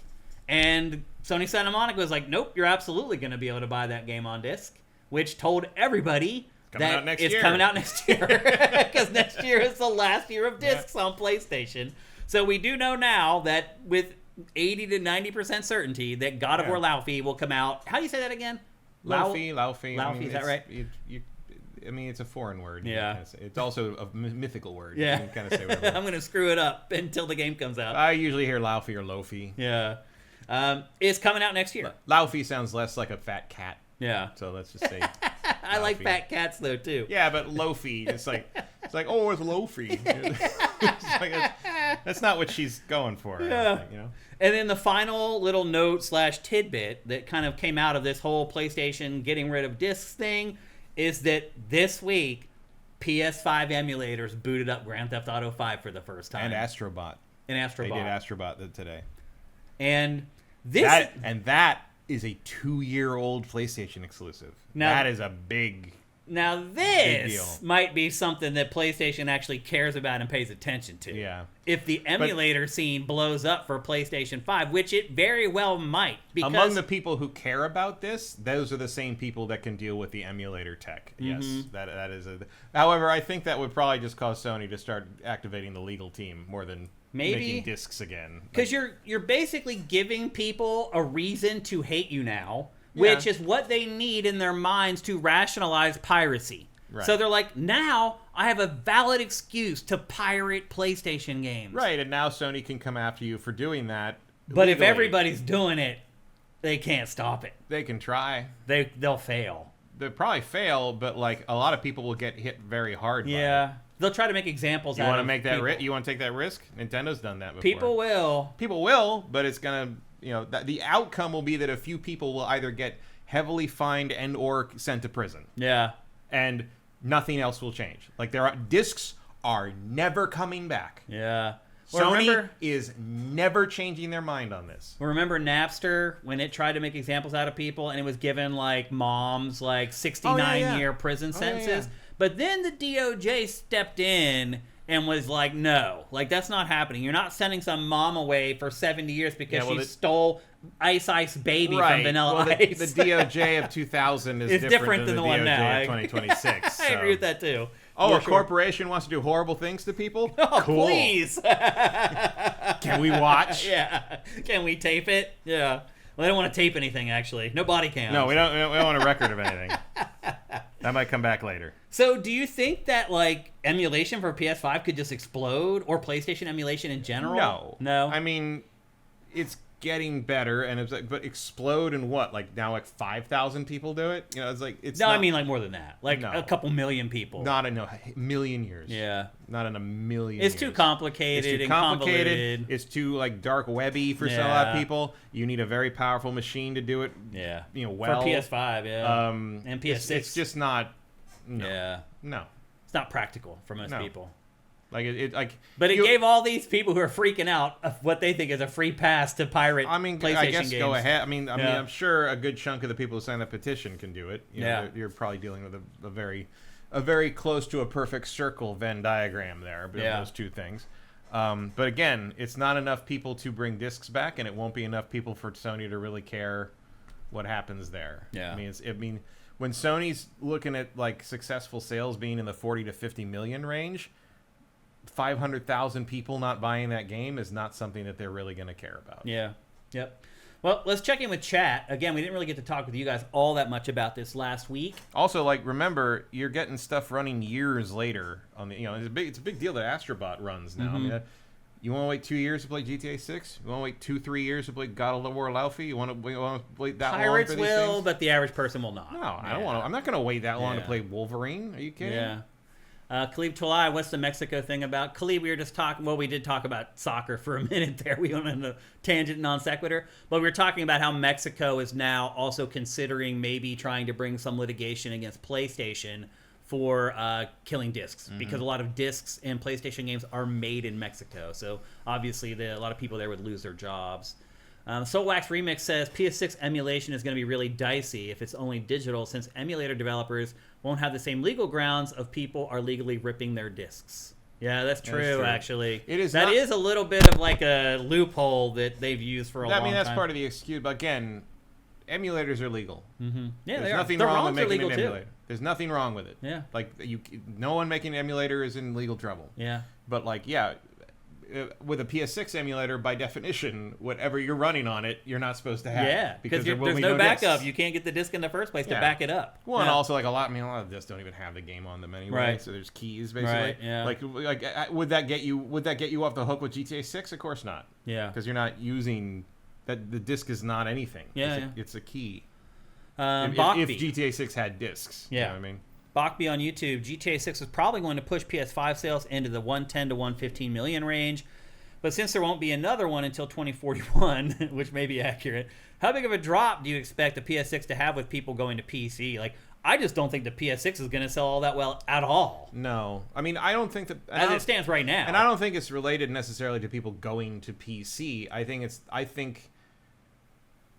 Like, I can't imagine what you tell people to convince them they need a PS6. Yeah, I think it's them keeping their PS5 or their Xbox Series console. Yeah, exactly. Yeah. They're just not upgrading at all. Like, what in the world are you going to tell people? What's going to convince that them? You need to spend $1,000 on this thing right now because it does what? Yeah. What? Like, what is it? Like, slightly better ray tracing, slightly better... Like, there's nothing. There's no generational leap here that's going to make people want to trade in their already very expensive PS5 for something that's even more... Like, it doesn't make any sense. They'll sell out at launch because there's enough rich people to buy them at launch, and they'll only have a couple million or whatever, so they'll be able to tell that story sold out in 8 hours or whatever. Maybe. That's still not going to convince the plebes like us, not you, but like me, to like then go spend $1,000 on a console. Not everyone's just out of their mind with consumption. Yeah. Like, that's the kind of... It's like, why would I want that? Yeah. Like, what is it doing FOMO. That's going to be any that's better? Pretty much it.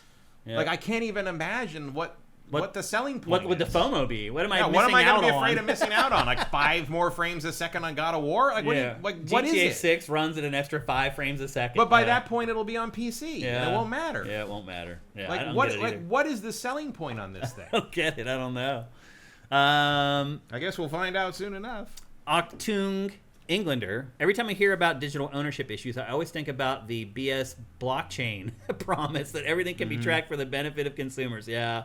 It did feel like the blockchain was supposed to be maybe an answer to the digital future by giving it like something that could be tied to that maybe then you could sell in some way, but it's just all fizzled because for the most part it was all BS. I mean, the blockchain ultimately did not end up doing half of the stuff. It really just ended up being for a currency that people can't track and you can use for illegal purposes. The same people who told me I was an idiot for buying a non-self-driving car in 2015 are the same people who told me that money was going to be useless in 2019 because of the blockchain. So I am kind of fine holding back on some of these things. Is that Cityware 7946? Looks like it. AI acceleration will jumpstart PS5 emulation. Imagine the race get it in a good state for GTA 6 release. I'm sure that is one of the goals they're after. I mean, I'm sure one of the reasons that the emulation scene for PS5 has been jumping as much as it has lately is because they are getting ready for that. Yeah. Because that is a big coup if you can get that. If you can get GTA 6 up and running functionally on an emulator by the end of the year, like that's crazy. Like that, but it's possible. You know, the AI coding tools are good for that kind of like constant repetition, like busy work stuff, doing it much faster than a person can, and not really ending up with any. You know, as long as you don't need to get super creative, it can cover a lot of that ground faster, like Claude or something. Can do something. So like it's possible, like it, and I'm sure they're like prepared for it. God help you if some of that stuff leaks early for GTA 6. Yeah. And then one other comment that we seem to get a lot on our show was in response to something that you said about discs not having the whole game. A lot of people said that like 90% of PS5 games actually do have the whole game on the disc. But like GTA wouldn't. No. Call of Duty wouldn't. Not. No. Like the ones that are causing this decision to be made do not have the game. You're right. Yeah, because they tend to be bigger games. See if there's any questions over here on Twitch before we move on. Sony's not going to keep discs in print just because Saros fits on it. You know, it doesn't matter. Cinetyke says we don't need to tape it. It's already on the flock cameras. that are being taken down. Yeah, LA already getting rid of those like 6 weeks later. Well, there's like vigilantes that are going out and hacking the cameras down, doing God's work, putting bags over them. I mean, it's very funny. Big Smoke 82 says there's plenty of unemployed developers out there with a grudge against Sony. I could see a lot of them giving their free time to this emulator. That's possible. Yeah, it really is. See if there's any more. Andy T. Monahan. And if Microsoft were going to try and stay with physical, would they even be allowed to keep using Blu-rays? That's a good question, but of course they would. Sony just wants to make the money. Sony will take their money for whatever they want. It doesn't matter. Yeah. Soulwax says it's far more effective to cancel PlayStation Plus than sign some petition. He's right. Yep. You take it's the money. It's money talks, bullshit walks. I mean, it that works in every walk of life. Like, money talks every time. Swan Senpai, this was a thing for years. If you cancel, they will always lower the price to try to entice you back. Happened to me in 2023. I've honestly never tried to cancel. Neither have I. But he's right. Like, usually everything I do try to cancel, they do offer me a deal. I also know that this used to be a thing you could do with Spectrum, like cable company. Yeah. They don't. That stopped. No, that doesn't work anymore. Now Spectrum's like, all right, bye. We'll see you when you come back. You want to watch football. It's like, you know who it works with, though, still, and always will? DirecTV. Oh, yeah. If you would call I would call DirecTV every August and say, I'm about to close. I'm going to go and just stream YouTube and watch YouTube. And they would be like, oh, well, how about we give you an NFL Sunday ticket for free to keep you. And I did it every year. I got an NFL Sunday ticket. It's like worth $400 for free for like 10 years straight. Just calling in August saying, hey, I'm about to cancel. They're like, well, here you go. Here's an NFL Sunday ticket. Thank you very much. Off I go. And then the 1 year they didn't do it, I dropped DirecTV and went to YouTube TV. And that was it. I was like, later. Welcome to YouTube Red. Yeah. And I haven't paid for that either. Khalif Twai, are we mad about no more physical games or just that we can only buy licenses instead of the actual game now? I mean, I think people are mad about everything. I mean, to be fair, you always only had the license to the... I mean, that's it says that in the old CDs for PC games, too. You only have a license to play this game until we say no. Yeah. It's just that doesn't happen ever. Yeah. Usually. It really doesn't. Well, there you go. I think that's our final discussion on this until the day comes in 2028 when they actually stop the games. Or maybe Mexico has some luck. I think there's about a 3% chance of that happening. More than likely... in a month's time, people won't even think about this anymore. Sony's just going to offer Mexico half-price PS Plus subscriptions. For the whole country. No, just for the government. Just was like, here. That's all they need to do. You're good. The president of Mexico can have a free PS Plus subscription. It's like, oh, great, done. Yep. Over. Yeah. So anyway, I think this might be the last time we talk about this for a while because at the end of it all, Matt, what I've discovered through all this, through PlayStation, the petitions, and the development, and all this stuff, is that people don't care. They don't care. Well, it's already over. It's already done. Yeah. And if they had cared before, then maybe it wouldn't be over and done. But they didn't, and so it is. Yeah. All right, let's move on. Next, we're going to talk about Assassin's Creed Black Flag Resynced. Now, obviously, I spoke about this last week in the show and talked about it for about 30 minutes, but unfortunately, Matt had not had a chance to play it yet. And I consider Matt one of the foremost experts on the Assassin's Creed franchise. So anytime one comes out, we're going to give him some time to talk about it on GameFace. So, Matt, how far along are you in Black Flag at this point? Or Resynced, I guess, is the better thing to call it. I'm not sure. I mean, I don't know how far I'm in the main story, but I'm 40 hours in terms of playtime. Oh, okay. But you do all the side stuff usually with these games. I do all the side stuff. Like, how far are you in the campaign? Like, what was the last big story beat, if you can remember? The whole thing with James Kidd trying to kill the slave trader. Okay. Was the most recent, the main. That's a good mission. Yeah. Yep. So, how are you feeling about it? I think it's very good. I am disappointed by some of the things they took out of it. So you don't miss the modern day stuff, though, right? Or you do? No, I don't miss the modern day stuff. Okay. I mean, the combat is honestly neutered. Yeah, I mentioned that was one of the sore spots for me too last week. Like, I don't mind what they've done in terms of how the combat functions, but they removed too many options. A bunch of the finishing moves are gone. Yep. You can no longer switch between your swords and your hidden blade and your bare fists, which you used to be able to choose which one. And they didn't want to get rid of all the hidden blade finisher animations because they're in there as the takedown animations. Yeah. But because you can't switch to the hidden blades, when he does a hidden blade finisher, his swords just vanish for a couple seconds.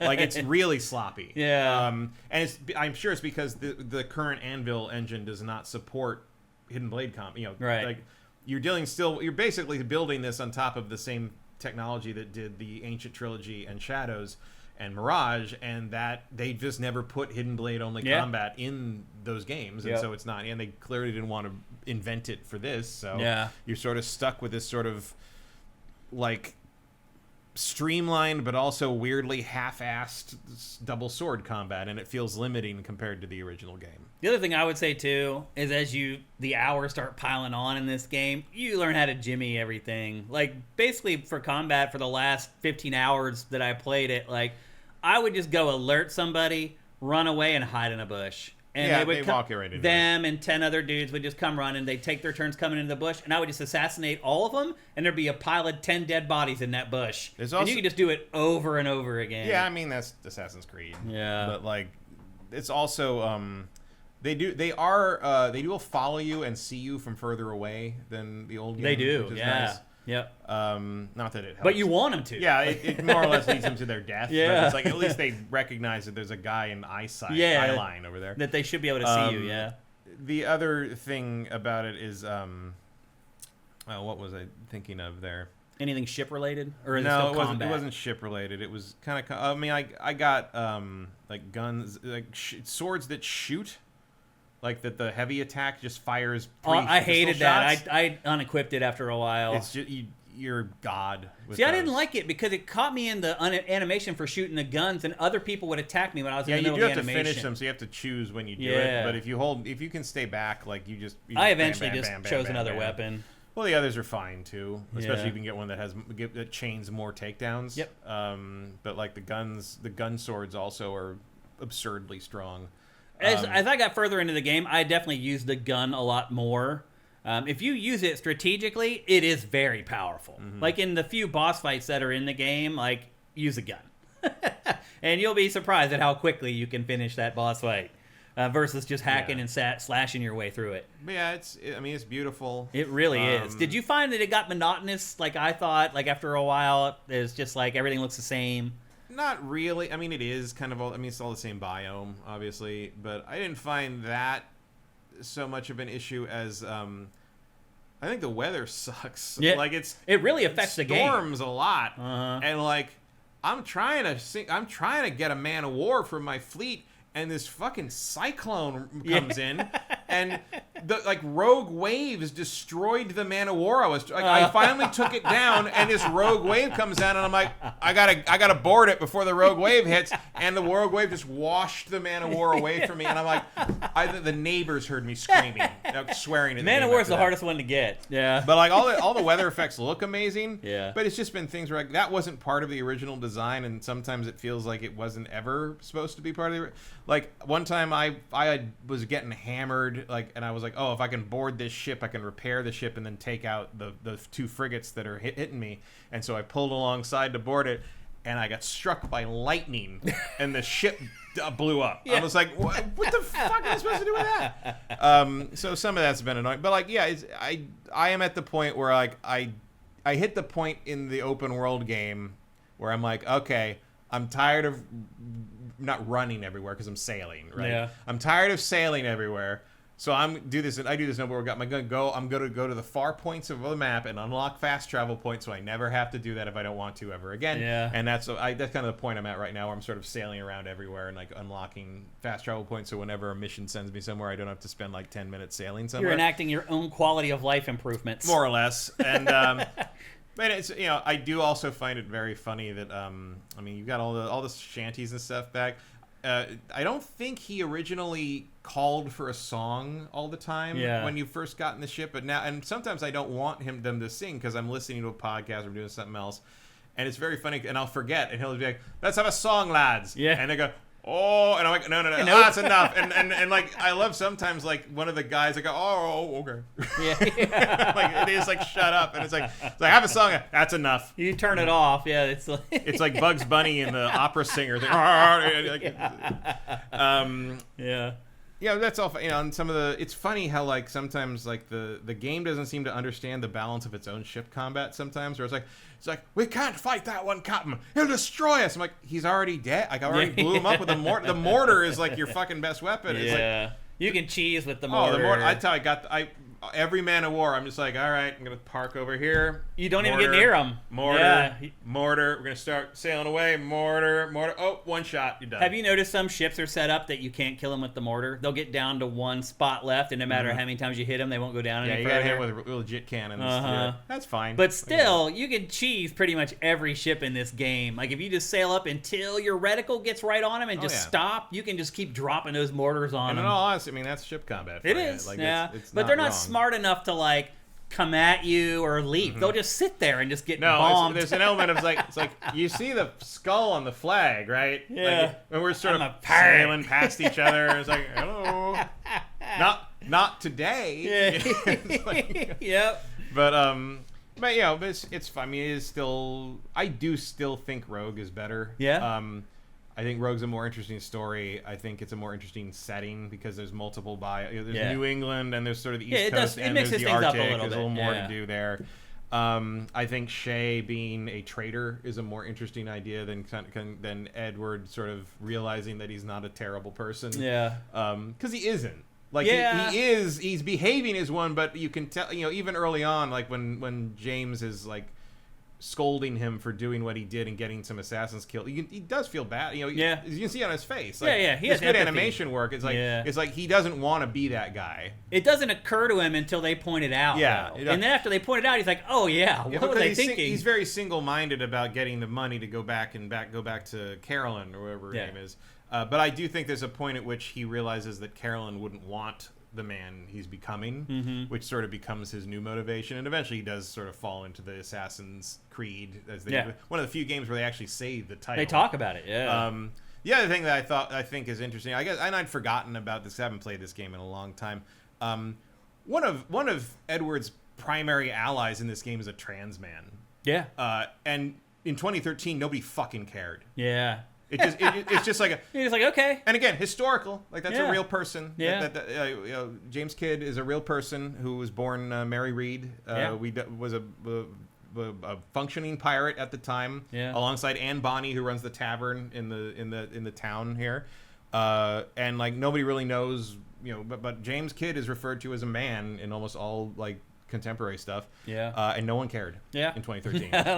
It just kind of goes to show how manufactured that all is in the last 10 years. Yeah. Shows you what garbage news will do. And he's a very good character. I like James a lot in this. No, it's a big character. James is your way into the Assassins, and he's he's the only one who talks back to Edward early on. Yeah. Like the only one of his peers that will be like, "You're an idiot." Well, he's the one who gets him in line. Ultimately. Yeah, absolutely. James is the inciting incident for the whole.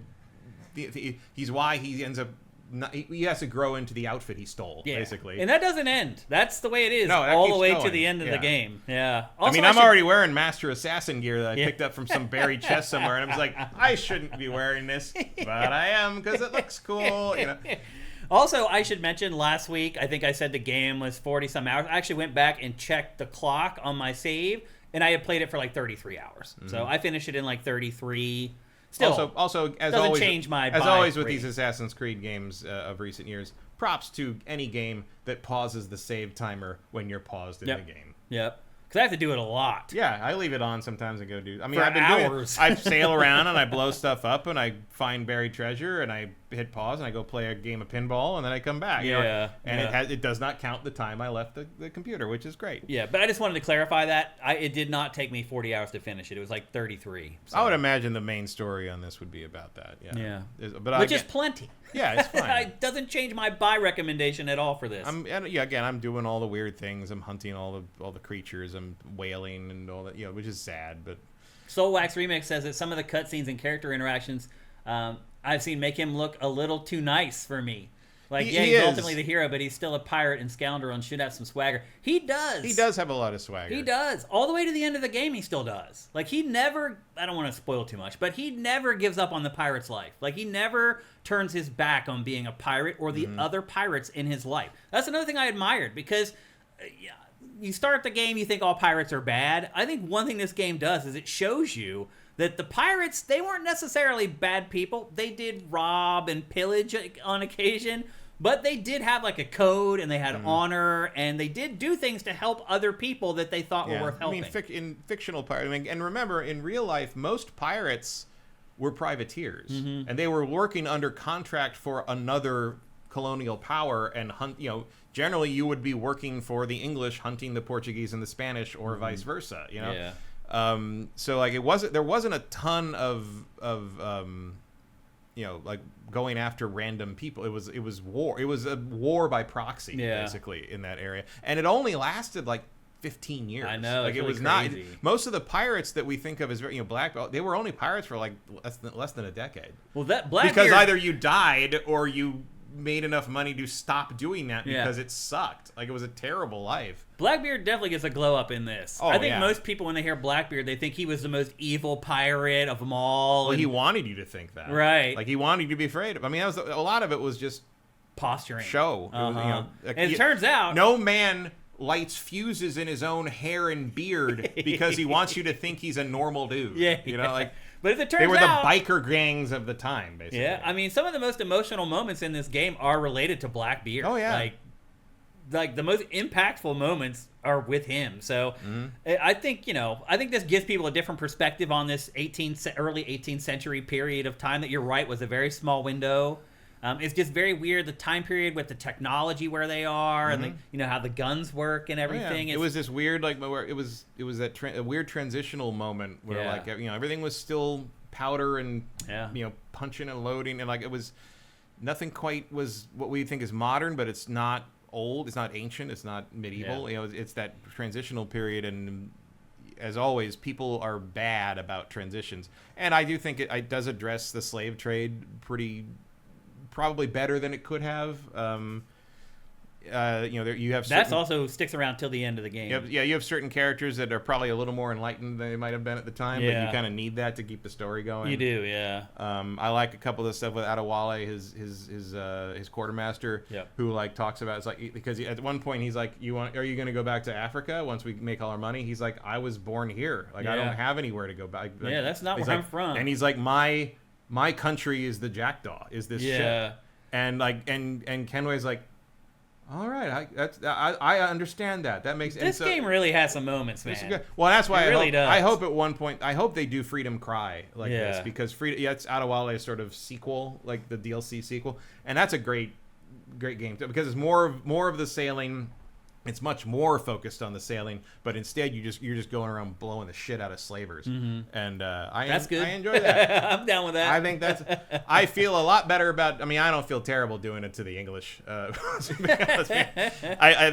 a great moment where one of them, I can't remember who it is. I think it's his the harbor master that you bring, the officer you bring in, and she's like, oh, there's Edward, always blaming the English. She's like, they're speaking to a Welshman. It always is the English, and it's just like, yeah, there you go. I mean, I was thinking of Marcus a lot of times during this game.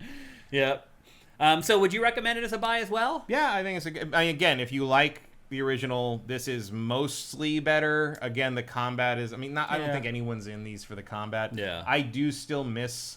And this is a complaint that goes back to Origins. I don't like you can't fight with a hidden blade. I thought fighting with a hidden blade was sort of assassin.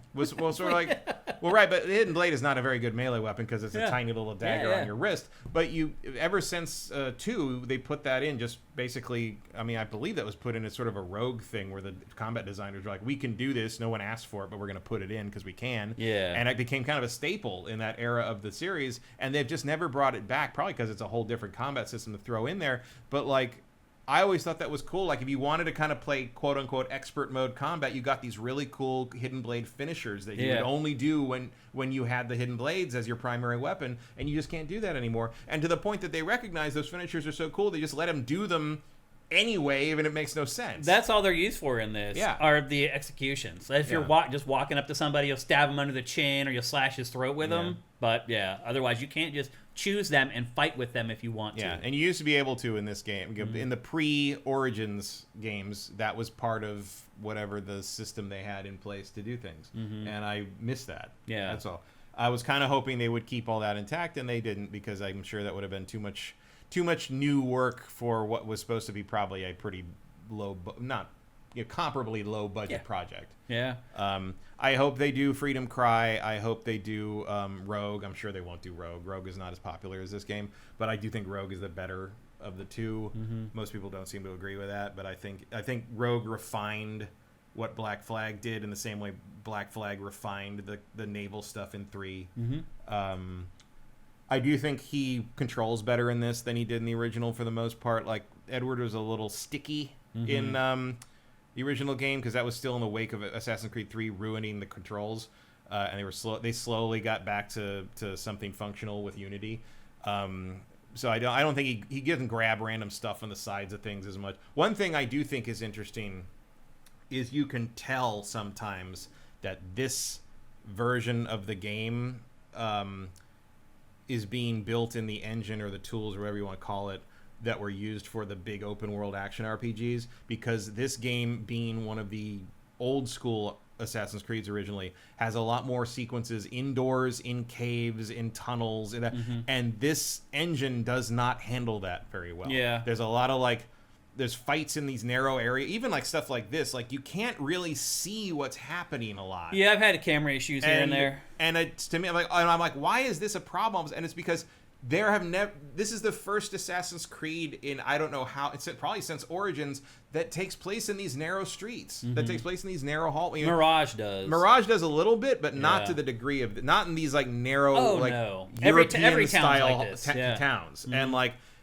And it's the first, it's almost, and it still doesn't really do the blade in the crowd thing. You really can't just blend in with crowds. No, they're like, there's one mission where they say blend in. So I'm like, blend in what? No, I walked up to a crowd of people and stood there, and it didn't work. No, they look right at you. And they just stabbed me. It's the thing where the guy's getting executed, right? Yeah, you blend with a crowd, and they look right at you. And come at we had a huge fight in the square, and I'm like, what was that? Yeah, they don't even have it in there anymore. So I don't know. But take the good with the bad. And but for overall, me, it's mostly good. Yeah, overall, it's great. Like it's actually a little. In other ways, it's beyond what I was expecting them to do. I mean, certainly the fact that it uses the same graphical tech as Shadows makes it look incredible. Oh, it's just stunning. There are times over again. when you set out on the ocean and during like a sunny day, and like you see all the weather and all the ships are everywhere, and the whales are breaching. I mean, it's incredible. It's just a good feeling, man. That's what I tried to convey last week when I was talking about how it's like a great summer game. Like, you just feel good playing this game right now. When it's hot outside, you're sitting inside in the AC chilling. Like, there's just something about it. You're right. You get on the boat, you see the Caribbean out in front of you, all these boats, see the whales jumping in the port. It's just it's a vibe. Upgrading the hideout is better. Like a lot of that's nice to have a home base and all that. Although I rarely went back there after I... Yeah, you don't need to because you've got a lot of the same tools on the ship. On the boat, yeah. But you want to go back and kind of... Right there. That's me. That's exactly the moment I was talking about. I was trying to blend in with those guys, and they're like, nope, that's and it not doesn't. gonna work. And again, it doesn't matter. Because in the original game, there's a lot of stuff in here where if you were seen or you failed to tail somebody, you would fail the mission, have to do it again. That's all gone. Yeah. If you fail the mission, you just have to kill everybody. Yeah, and the it's checkpoints fine. are very It's absolutely generous, fine. and you can just kill everybody because it's very easy to kill everyone. Yeah, it's if I set the alarm, I don't care in this game. And they get rid of like the thing they started doing in 3 where like you had to complete the mission, but there was also like a bonus objective that was sort of like how he really did it. Yeah, right. That which is my least favorite addition to the series probably ever. It's like an O.J. Simpson book. Yeah, how he did it. Yes, but it's like. But in general, it's on the mini game you do with the fleets is better too. Yeah, because that used to be just like it was like a mobile game. You just sent your ships out over here, and like a certain amount of time they came back. Now each type of ship matters. Yeah, they each do different kinds of missions. Building up a variety of ship types in your fleet helps you keep things going, and that's way more involved and more. And taking out the ground encampments with your mortars that helps you through that whole process. I mean, that always did in the original. Yeah, that was in the OG version. But this, the mini game you're actually doing with your fleet ships is more involved and feels a little more like you're running individual. You're actually going to think about which ships you put in your fleet this time, as opposed to in the old game it was just like I'm just gonna. Eventually, you're just like my entire fleet is man of wars because they're the strongest and they get there and they don't die and they carry the most stuff. Yeah, and that's it. Yeah, and they're the hardest one to get. Now I need a man of war to bring the risk level down, but I still need frigates to sort of do these like scouting things, so I know what's over here, so I can send the brigs over the. So like that is an improvement for sure. Yeah. It feels like you're actually doing something with that. Yeah. So yeah, I gotta give it a big thumbs up. That's 2 thumbs up from GameFace for Assassin's Creed Black Flag Resynced, only available for PC, PS5, and Xbox Series. I do think the Switch 2 version is probably coming in the not too distant future. I would think so. Let's check in with you guys very quickly.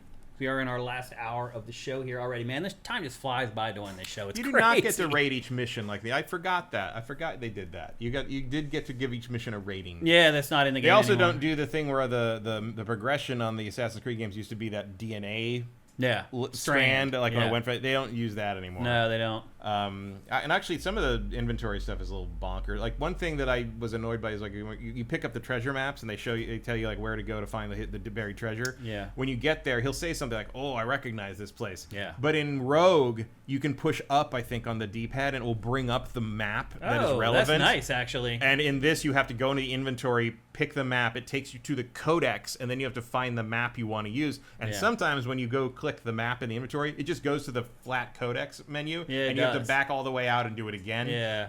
And the fact they didn't add some way to just sort of like quick select the map that's relevant to where you're standing once he says something is bizarre. Yeah, I agree. Yeah. So Rogue did that like 10, 15 years ago, however long ago that was. But it is cool how they give you the exact coordinates on the maps. And so you don't have to like really look at the landmarks or anything. Oh, no, you set the marker. You literally just go to the exact marker, and there it is. You just dig it up. They always did that. There's a couple that I'm like I can't get to because the story's locking off that area right now. But like, because I'm basically at some point I'm like I'm gonna go around and dig up all the stuff I can, looking for the blueprints to let me do the max upgrades because I want the max hull upgrade. Yeah. But I'm pretty sure that's locked behind some kind of story area at this point because I did not find it. Yeah. But it's still. I never got it. I still got to sail. So maybe it's not. I still got to sail. No, you'd have to dig up a buried treasure that's locked behind an area you can't access until you do the story thing. I see what you're saying. You wouldn't have found it doing the story. But like, I like to max the ship out. Yeah. Because all the men cheer when you upgrade the ship. It feels good too. Yeah, it does. You also feel the upgrades when you go out and fight. Like when you Yeah. start fighting other ships, you're like, damn, those new cannons are wrecking shop. Like the first time you see a man where you're like, oh my god, how are we supposed to fucking fight? And now I'm just by like, the end of the game, come you on, laugh at it. three You're of like, them. you Let's don't. go. Yeah, I could take on 3 of you. Yeah. Yeah, because your hull is really important to keep the damage, and also, making sure you hit square to brace before the stuff. That makes a big difference too. Yeah, adding because they added like the officers do add. I don't remember if they didn't have those in the original, did they? I don't remember them. I don't remember like the girl who's your harbor master or the she like deals with the upgrades and she's the one who gives you that ability. Yeah. And then there's the Padre. I don't remember. It's been so long since I played. I don't remember if they were in the original. Remember either. But they give you a certain ability, like so. She gives you the ability to like, if you basically is a perfect parry of cannonballs, which is pretty cool. And the Padre lets you do a super ram, like you hit both bumpers and you. Yeah, they give you like special abilities. Yeah, which is on... like I use that against a man of war that ambushed me early on, and like I got him. Oh, like, really? It did enough damage that I was able to survive the fight. Interesting. And that's when the rogue wave hit it and took it away from me. Stuff like that happens all the time. Sometimes you get to the edge of the map where you're not supposed to go, but there's a mission objective right there, and so your ship is like sailing out of bounds, and this countdown pops up. You're like, I'm in the middle of a fight, and like you just lose the whole fight. Warblade, thank you for joining SIFTD All Access over on YouTube. Thank you, brother. That's freaking awesome. Soulwax, they did add the fast descent. It is an option they let you choose when you first start the game up. I don't remember what it's called. I think it's called Rapid Descent or Expert Descent or something. But yes, they do have that in this, which is thank God. Yep. Because yes, you do not have to slowly drop your way down anymore. Sleeping Turtle 3, thank you for Twitch Prime. That's awesome. But it is an option, so you have to make sure to activate it. And then Sleeping Turtle says, I just want to say thanks for another great stream. You both have taken some stress off my mind with your podcast today. That's awesome, man. I'm glad to hear that. Like, that's what we're here for, man. Wherever you are right now listening to this, whether you're driving in your car, you're in a train on the way to work, you're flying on a plane. Hey, you might want to finish that message. Oh, what did he say? Been a rough day for me earlier. I had to put down my elderly dog. Oh, man. I'm so sorry, Sleeping Turtle. I'll just be honest with you. I had to put my cat down like 14 years ago, and it devastated me so much. I have never got another cat. I can't do it. I was just devastated. I don't know. I haven't cried that hard over an animal. I can't believe I cried that hard over an animal. Literally just water just pouring out of my... It was awful. I can. I made the mistake of going in, and I mean, in hindsight, it probably was the right decision, but I went in with my cat to have the cat put asleep. No, you have to go in. Oh, man, the images that I saw, like I wish I could get them out of my mind, and I can't. I know, but they give you everything, and you have to be there. That's the price. Sleeping Turtle, man, I have not got another cat since. I can't do it. I mean, I'm getting ready for that with one of mine. The one is 14. Yeah. And I had to take her to the emergency vet this week because she had another IBS issue in the middle of the night, and you're just sort of waiting for it. I'm sorry, Sleeping Turtle. Sorry, man. I know how it feels. It is the worst. The worst. When I had to put my my old cat, the Calico, Ozzel, down. Yeah. That was 9.5 years. It'll be 10 years in March next year. Yeah. And like I remember being I made noises that I did not know you could make. I could in that room, and I remember thinking, oh, I'm not going to be okay. And nothing was ever quite the same after that. I was not okay. I'm still not okay. I'm still getting choked up a little bit. That was my cat. It. That was the cat that I had through my late 20s, all my 30s, all the G-force. That was you'll never. Every cat person has, I think, one cat that's my cat. That was my cat. It lived with me in Philadelphia. Yeah. It lived with me with my mom's house a little bit in Carlisle. Then it rode with me in the van all the way out to San Francisco. Lived with me in San Francisco for 5 years. Moved with me down here to LA. Yeah. Lived here for another 3 or 4 years before she died. And I'm still devastated by it. So, and that you'll never have another cat that lives through all those things. Oh, never. That's all that trick. big change in my life. Yep. Yeah, and that will never. Obviously, I love Luna and and Rampage and all and whatever other cats I may end up with, but they are never going to be her. The same. Yeah, I hear you. Yep, and I have never got another one. I just can't bring myself to do it. I see what's at the end of the road, and I can't bring myself to do it. I just sort of accept it. It's like, because otherwise these cats would not. I hear you. Would not have the life they have. Yeah, I mean, you're right. Like, I should be trying to help cats that are in shelters. You're right, but I just don't.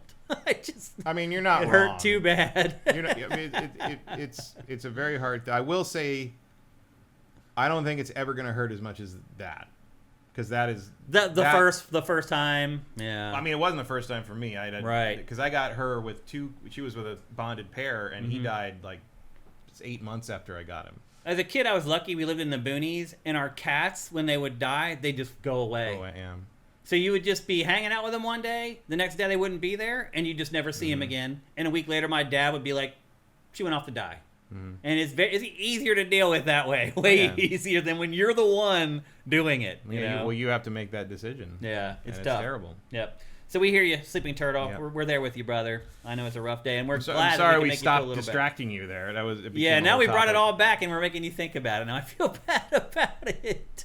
But sometimes it helps to know that everybody feels the same way about it. Yeah. It's not just you, man. It's hard for everybody. I mean, any animal, anything you. I mean, my mom cried over a goldfish. Yeah. That she took care of after my sister moved out for the college connection with your sister and it all. We bond with animals. Any healthy human mind bonds with animals. I think. I don't feel good that I kill the orcas in Black Flag. Me either. Like, it bothers me. I don't like the whale hunting in this. I won't do it. I only did it to get the upgrades, and that was I will never throw a harpoon at another bull shark. I don't want to do that.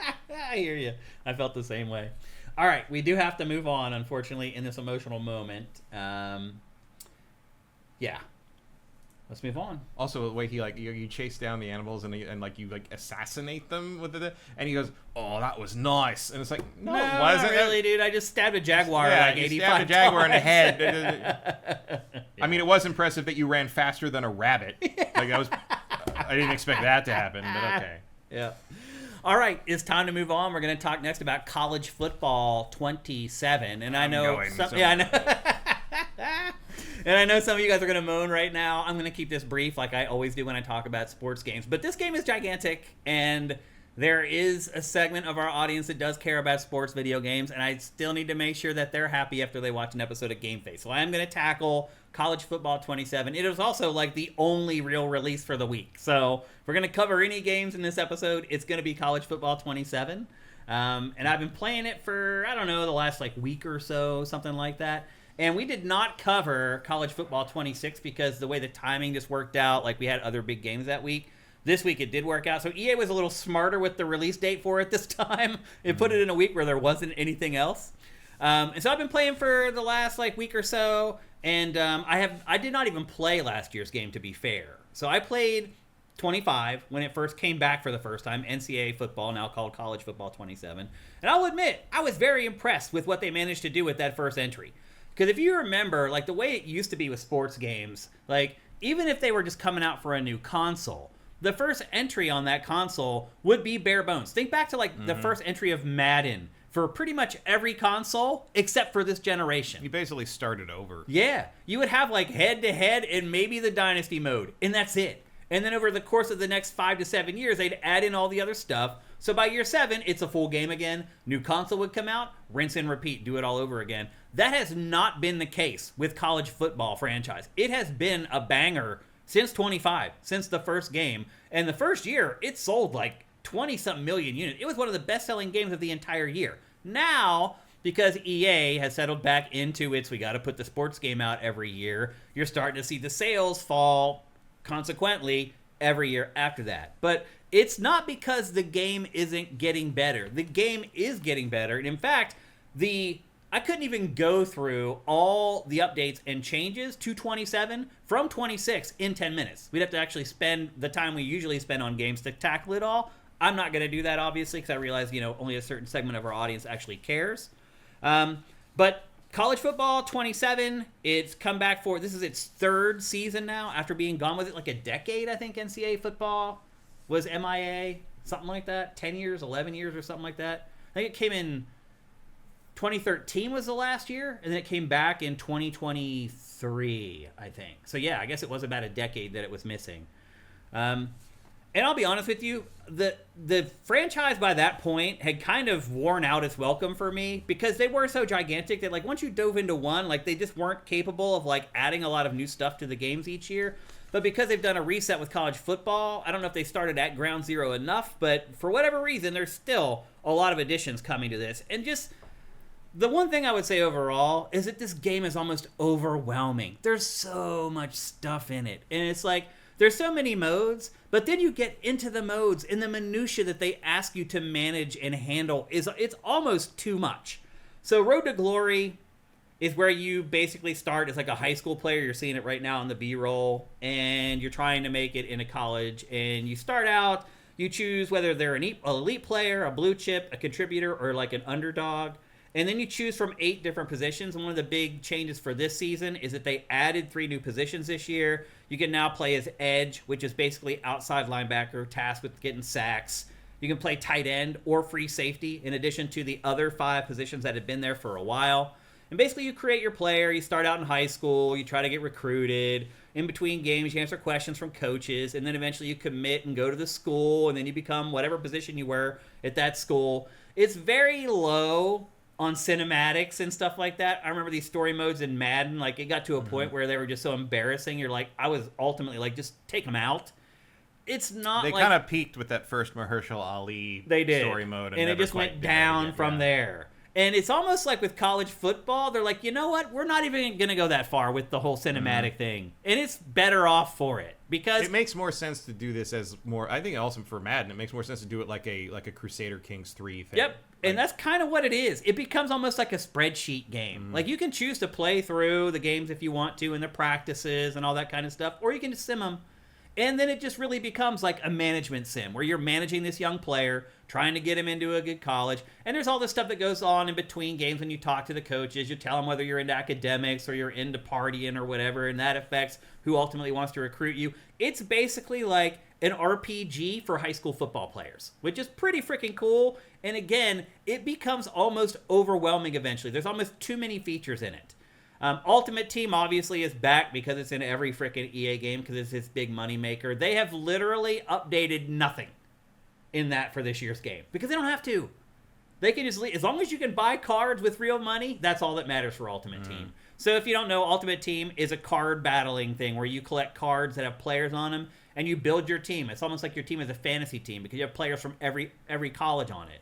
And then you go play other people who have teams with players from every college on it. And that's pretty much the gist of it. And at first, they give you tons of free cards, and after you play it for a couple hours, the free cards dry up, and then they're like, pay for them. And that's pretty much what Ultimate Team is. Either you're into it, or you're not, and they haven't really changed anything. And then Dynasty Mode is where you play as like a coach, an OC, or a defensive coordinator. You create the coach, you choose whether he's a motivator, a recruiter, or a tactician, and then you hire the other 2 coaches that you're not. So if you're the head coach, you have to hire your OC and your DC. And then you go set up your recruiting board, you scout players, manage your facilities, which is new for the Dynasty Mode. You're actually like upgrading the facilities at your college, which is kind of crazy. Then you set up the schedule for each player, figure out when they practice or they take days off, and then you coach the team to a championship. And again, you can play or not play those games. You can just be the coach and just sim them if you want to. Another new addition is managing NIL money, which for people who don't follow college sports is basically you can pay college athletes now. And that's a whole new part of college football and college sports is how you pay them and how much you can get away with and who pays them. Is it a car dealership? Is it a booster? That's all in the game now, which I'm sure was no small addition. You can level up your coaches like an RPG. Like after you win a couple games, you get points. You can come back and like level him up in like a bunch of different categories. It's like a stat-driven, spreadsheet-driven RPG if you want to play it that way. And also very low on cinematics and pomp and circumstance, just like the other modes. There's also new school-specific goals. As I said, the facility upgrades, the NIL stuff. And you also have an athletic director. So when you start every season, you get a list of stuff that you're supposed to accomplish through the season. If you do, you get rewarded. If you don't level up or whatever. So that's also new, having the athletic director.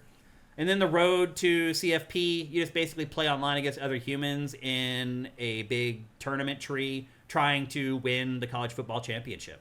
And that's pretty much all the modes, but I'm really skimming over like the features in these. They go really, really deep. They also Your coach's name is Always Be Recruiting? Yep, be recruiting, basically. The first fight I ever saw in college was the first week I was there, and it was De La Salle guys who attacked a bunch of guys who said that De La Salle recruited. Which they do. Which, of course, they do. They're run like a college program, that high school team. Oh, yeah. They're like, what, winningest high school football They went 7 program in the seasons world in a row without losing a game. Oh, yeah. That was right around that. They were, it's crazy. They're like, we don't need to recruit because everyone's like, yeah. I didn't get into it, but like, man, some of the other football, like, it was a brawl. Yeah. Eric Carmenis is asking how the NIL is in Dynasty. It's complicated. And that's the other thing I would say about this game. It is crazy complicated. You start getting into like the 8th level of some of these menus. You're like, what the hell am I doing? Am I playing a freaking video game anymore? Like, any nut and bolt about college football, this game nails it. Like, it definitely seems to have a lot more in common with Europa Universalis than I expected it to. It's insane. Like, I've been asking for sports RPGs for a while, and I think I was always asking for, like, the cinematic thing with the But I think that EA may have actually figured it out, ultimately, that that's not the right approach. I think it's more cut down. I think there's certainly, I'm more interested in something like Inazuma 11, right, where it's like the drama of it. Yeah. But this is another, I think for a sports fan, this feels like it would be more what you would want. Yeah. In terms of, like, exploiting and delving into sort of the nitty-gritty, like, details of the business and the sport that you know, just as someone who follows it forever. Yeah, you know what it's like to play it on the field, but this game really shows you what it's like behind the scenes. And like you hear people talk about all, it's like, criticizing the decisions made in these spaces so much. It's like, okay, well then do it. Yeah, asshole. Here's your chance. Yeah. Now, out on the field, the one thing that they say they've touted or that they've changed the most in the gameplay is the secondary and being able to cover receivers, not getting burned by receivers, trying to eliminate money plays. That is one of the big things that they changed. They said there's smarter zone coverages, red zone specific behaviors, improved double teams, and actual monitoring of mobile quarterbacks. But I'll just say on that last point, the monitoring of the mobile quarterback, if you start watching this B-roll, you're going to realize that's a bunch of BS. Like, if you don't follow that quarterback yourself, no one's going to follow him. And so that is one sort of money play that I did find in this, and it has been a problem in Madden and NCAA football for years, is running with the quarterback. It's why back when Michael Vick was in the NFL, if you went to a professional Madden tournament, every single team played with the Atlanta Falcons. Every single player did, because he was unstoppable. And it's still kind of busted in this. Like, If you call man-to-man coverage in this, they will never turn around. Like, the quarterback will run all the way to the end zone. So that is one thing that they touted as an improvement that I saw immediately had not been really improved at all. You can really kind of cheese the game with a running quarterback. And there are so many in college football. So no matter what team you play, it seems like half the quarterbacks are running quarterbacks in college before they get to the pros and their body can't really hang anymore. So they say that the secondary is a big improvement. I didn't see a lot of it, honestly. It didn't seem like interceptions increased more. It didn't feel like when I was on defense that they were covering receivers well enough that I could just switch and like take over and intercept the ball. So I'll be honest with you, I did not see a lot of the improvements in the secondary that they were touting for this. They did add the tush push in the game. There's like this weird, almost like quick time event thing that you do to quarterback sneak in the game now. It's not really the tush push, but it looks like it wants to play runs. Some of these player profile images are terrifying. But yeah, and a lot of them are real now too. I mean, that's the crazy part. Like, most of the players in this are real players now. They're paid to be in the game. They're not just some random dude that they just generated because... So is there an NIL thing where you get to pay them to be in a game they make of the game that you're playing? They should what put do you that mean? Like, is there... Can you deal with that? Is there a simulated part where they make basically this game, and you have to like deal with the business of getting the players paid for that? No, no, they don't go that far. That would be a fun meta element. That would be way meta for sure. So yeah, they've changed the QB sneak to be a little bit more like the tush push, but it's still really not that. Mascot Mashup is back, which is the game where you play as the mascots, which is very weird. Seeing them like do all the normal football stuff in the mascot outfits, it's almost like surreal. And then the other big addition to the game this year is dynamic weather that evolves throughout the games, and that is one new feature that does actually work. Like, I played one game where the game started, the field was dry, and by the end of the game there was like 5 inches of snow on the field. So, and it affected play, it affected how you ran, it affected how you cut, you would slip and fall down. So that is one thing that I feel like they did improve pretty drastically for this, is the weather. And that's pretty much it for College Football 27. I probably already shared a lot more information than most of you care to hear about it. But I'm impressed with it. If you're a college football fan, here's the thing. Like, are there enough improvements to buy it again this year if you bought last year's game? I would say no to that. I do feel like the improvements are pretty negligible compared to last year's game. But if you bought the first entry, the 2025 version, College Football 25, I do think this version is enough to it for an upgrade. So it feels like EA with the college franchise is on a 2-year schedule where you should buy it every 2 years, and whereas Madden right now is on like an every like 4-year schedule, it feels like.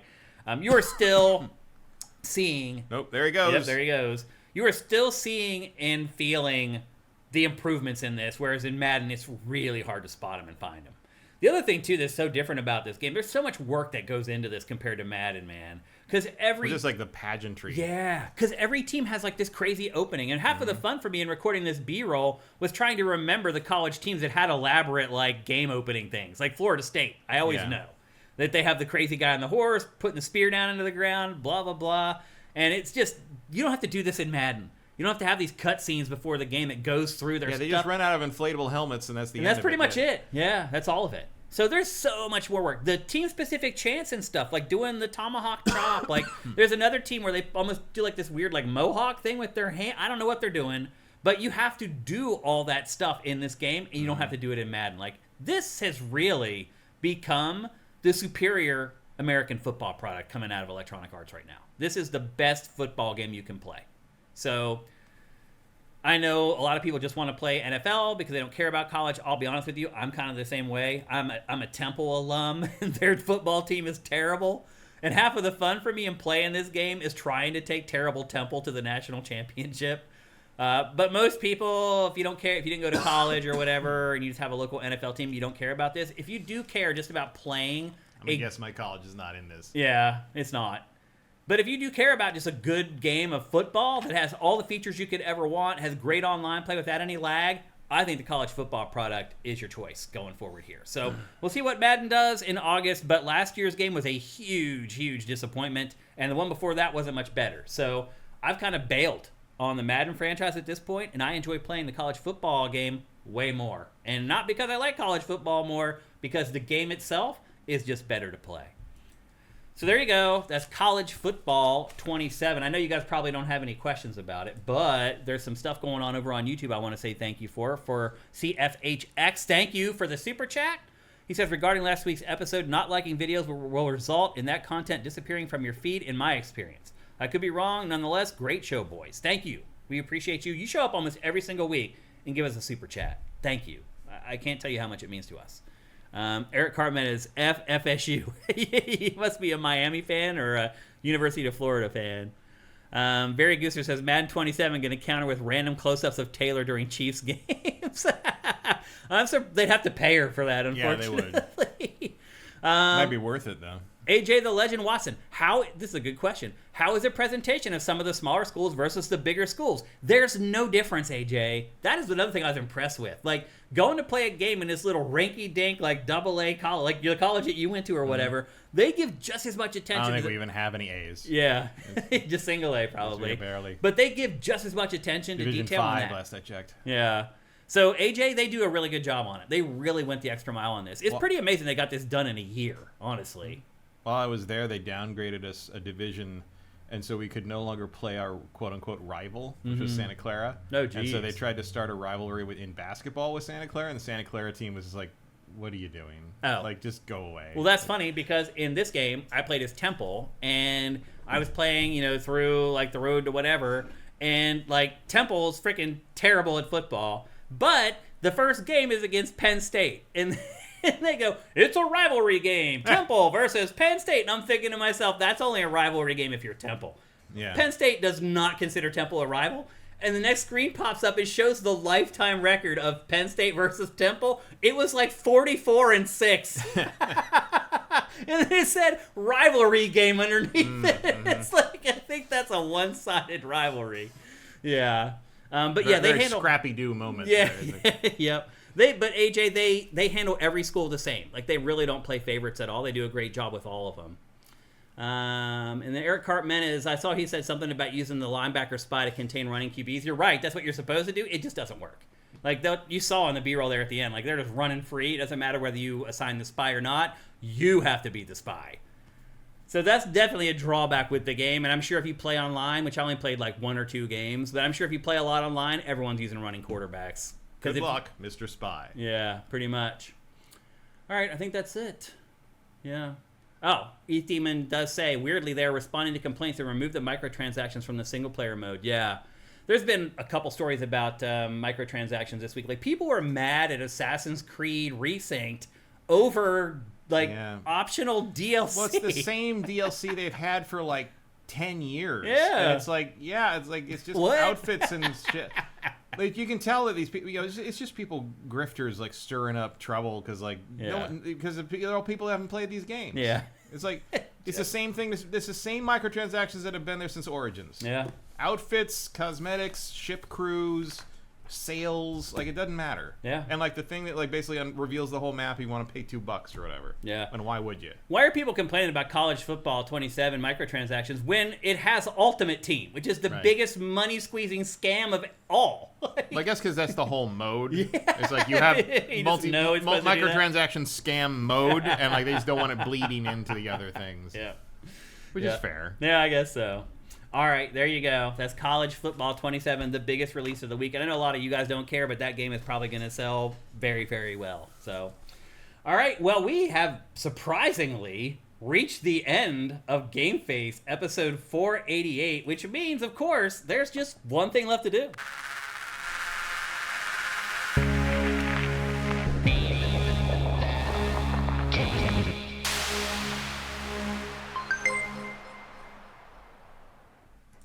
That's right. It's named Get Game Tune, brought to you by Soundwizardry.com. And I cannot talk right now for some reason. Go to Soundwizardry.com if you're working on anything that has any audio in it. If you're working on a video game, a big budget game, an indie game, it doesn't matter. If you're working on a film, a TV show, a podcast, it doesn't matter. They are the gods of audio, and they can help anything that you're working on. They could have helped Assassin's Creed. They could have, actually. Edward in particular, but a lot of the characters, they do not ever feel like they're in the environment. Yeah, I agree. Talking. Yeah, you don't hear the echoes or anything, like in a cave. It doesn't change. Edward sounds like he's on the radio. No, you're right. A lot of the time, it sounds like you're wearing headphones, listening to him on a crystal clear digital radio broadcast, and the rest of the world is on in a movie. Yeah, it's weird. Well, I do have something exciting today before we start the game. I have the leaderboard. I updated it, and here it is. So, Matt, you're still sitting at 5 wins.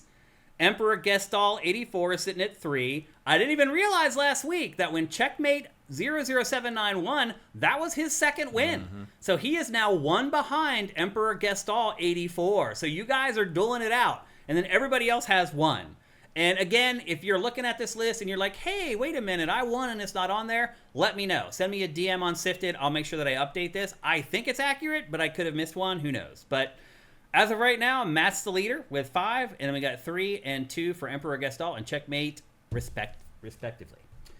So there you go. That's our update on the leaderboard. We're about halfway through the year here, so there's plenty of time for you guys to catch any of these people. You could have 0 wins and still catch Emperor Gestal. So don't give up. Keep playing. And that's the cool thing that we've changed this year is that you can keep playing. There are really no rules anymore for this little game we play. I play 5 samples from a game. You try to guess the name of it before this guy right here and everybody else in chat. YouTube crew, thank you for the super chats. Thank you for the chat. You guys were awesome today. But if you want to play Name That Game Tune, you do have to jump over to Twitch. We can only play in one chat. So let me bring up the interface here. Let me bring up the sound bank. Matt, are you ready to play Name That Game Tune? Yep. Are you guys ready to play Name That Game Tune? There's no sound yet. But... Oh, you're right. I do need to turn it up. Thank you, Matt. All right. And here's the first sample. In 3. Oh, wait. Let me make sure I'm at the bottom of the chat here. Yep, we are. All right. Here's the first sample. In 3, 2, 1.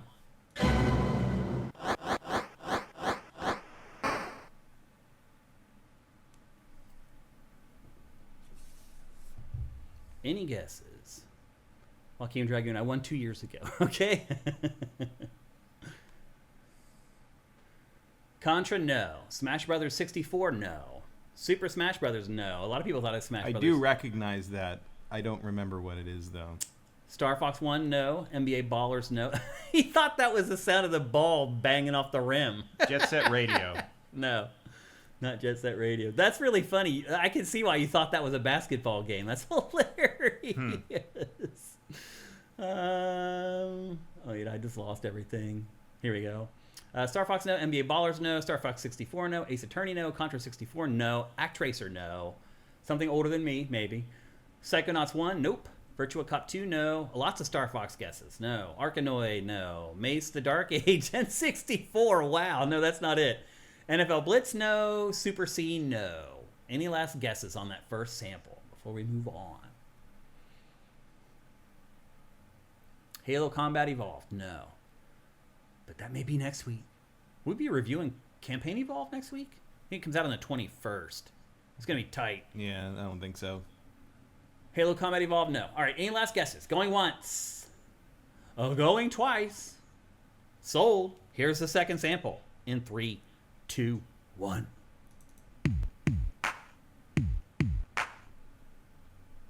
Vib Ribbon.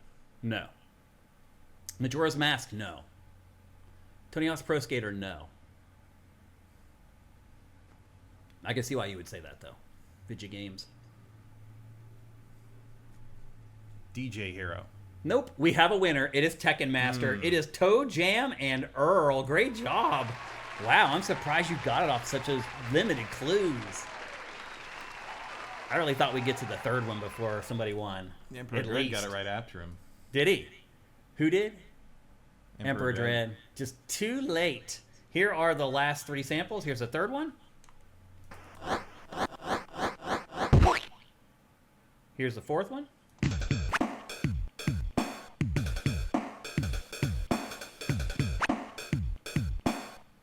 And here's the last one.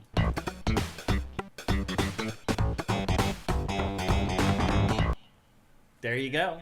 That's Name That Game Tune. Congratulations to our winner. I would have known the fourth one, but that is those are some obscure beats. Yeah. Well, I thought people would get it because a lot of people can figure out what console they're from by just hearing the audio. And then it was like hip hop breaks. And I'm like, if somebody said Genesis and hip hop. Yeah. It's just hard to tell it was Genesis until the fourth one. Yeah. Yeah. That's why I kept the songs until the end. Yeah, there's thought that goes into all this. Believe it or not, I'm not winging this at all. I think really hard about the clues, the order to put the clues, all that kind of stuff. So, the goal isn't necessarily to get all the way to the end. The goal is to have fun. That's really the whole objective of this. So hopefully you guys are having fun playing. We added somebody else to the leaderboard, and we got about another 6 months of this, so there's plenty of time to catch anybody on the leaderboard. Emperor Gestalt only has 3 wins. You could very quickly catch up with him. So don't give up. Keep playing. Good luck to our winners. All right. That's going to do it for GameFace. Episode 488 right here on Sifted at sifted.net. A reminder that we are supported and we survive at patreon.com/sifted. We talked about our finances early on in the show today, just to get it out there and let you guys know. It would be really sweet if some of you guys who have been sitting on the fence for a while could make that jump and head over to patreon.com/sifted and give us that $5 pledge to make sure that we can keep doing this. We'd really appreciate it. If you got no money, that's cool. We also talked about Twitch Prime at the beginning of the show and how that's been going down and down. So that's a good way to help us for free. It costs you nothing as long as you subscribe as an Amazon Prime member. If you're watching on YouTube, go down below, follow the instructions, or step by step. It's very easy. Once you connect your 2 accounts, it literally takes 3 seconds after that to click, $250. That's all you got to do to give us free money. And this is really why I'm banging this drum. It's free. If I can't convince you guys to give us free money, how can I convince you to give us money out of your pocket? So please do it. Again, it makes a difference for us. We need the money. It's not just bonus cash or whatever. Like, we need it to continue operations. So please do that if you can. And if you can't do that, you can still like the show. You're starting to see some of our people in chat being like, dude, what the F? Why aren't people giving it a like? It takes a second. It can make a big difference. Like, I'm asking you, I'm begging you to like the show on YouTube. Like, it just could really make a difference for us. And we really didn't ask to do any of this stuff for like the first 8 years we existed. We should have been, and so I'm going to do it now. So like the show right now if you're watching. We'd really appreciate that. That would be really sweet. Or just review the show on a podcast service that you're listening to it on. There's so many ways to help us, even if you don't have money, and we appreciate all of it. So let's see. Next week, I just got review code for some game called Mound of Cthulhu or something. So they just sent that to me. It's like a Mound of Cthulhu? Yeah. I don't know that one. Yeah, and then Halo Campaign Evolved. That may be a next week's show. Splatoon Raiders may be a next week's show. So this was just a little bit of a lull here, but luckily we had such huge topics from last week that we still had a great show today. But yeah, we'll be back on the game train next week with all the hottest stuff that's coming out. So stay tuned for that. But otherwise, yeah, I think that's it for GameFace episode 488. So as I always say, everybody have yourselves a great week filled with great games. GameFace is up and out.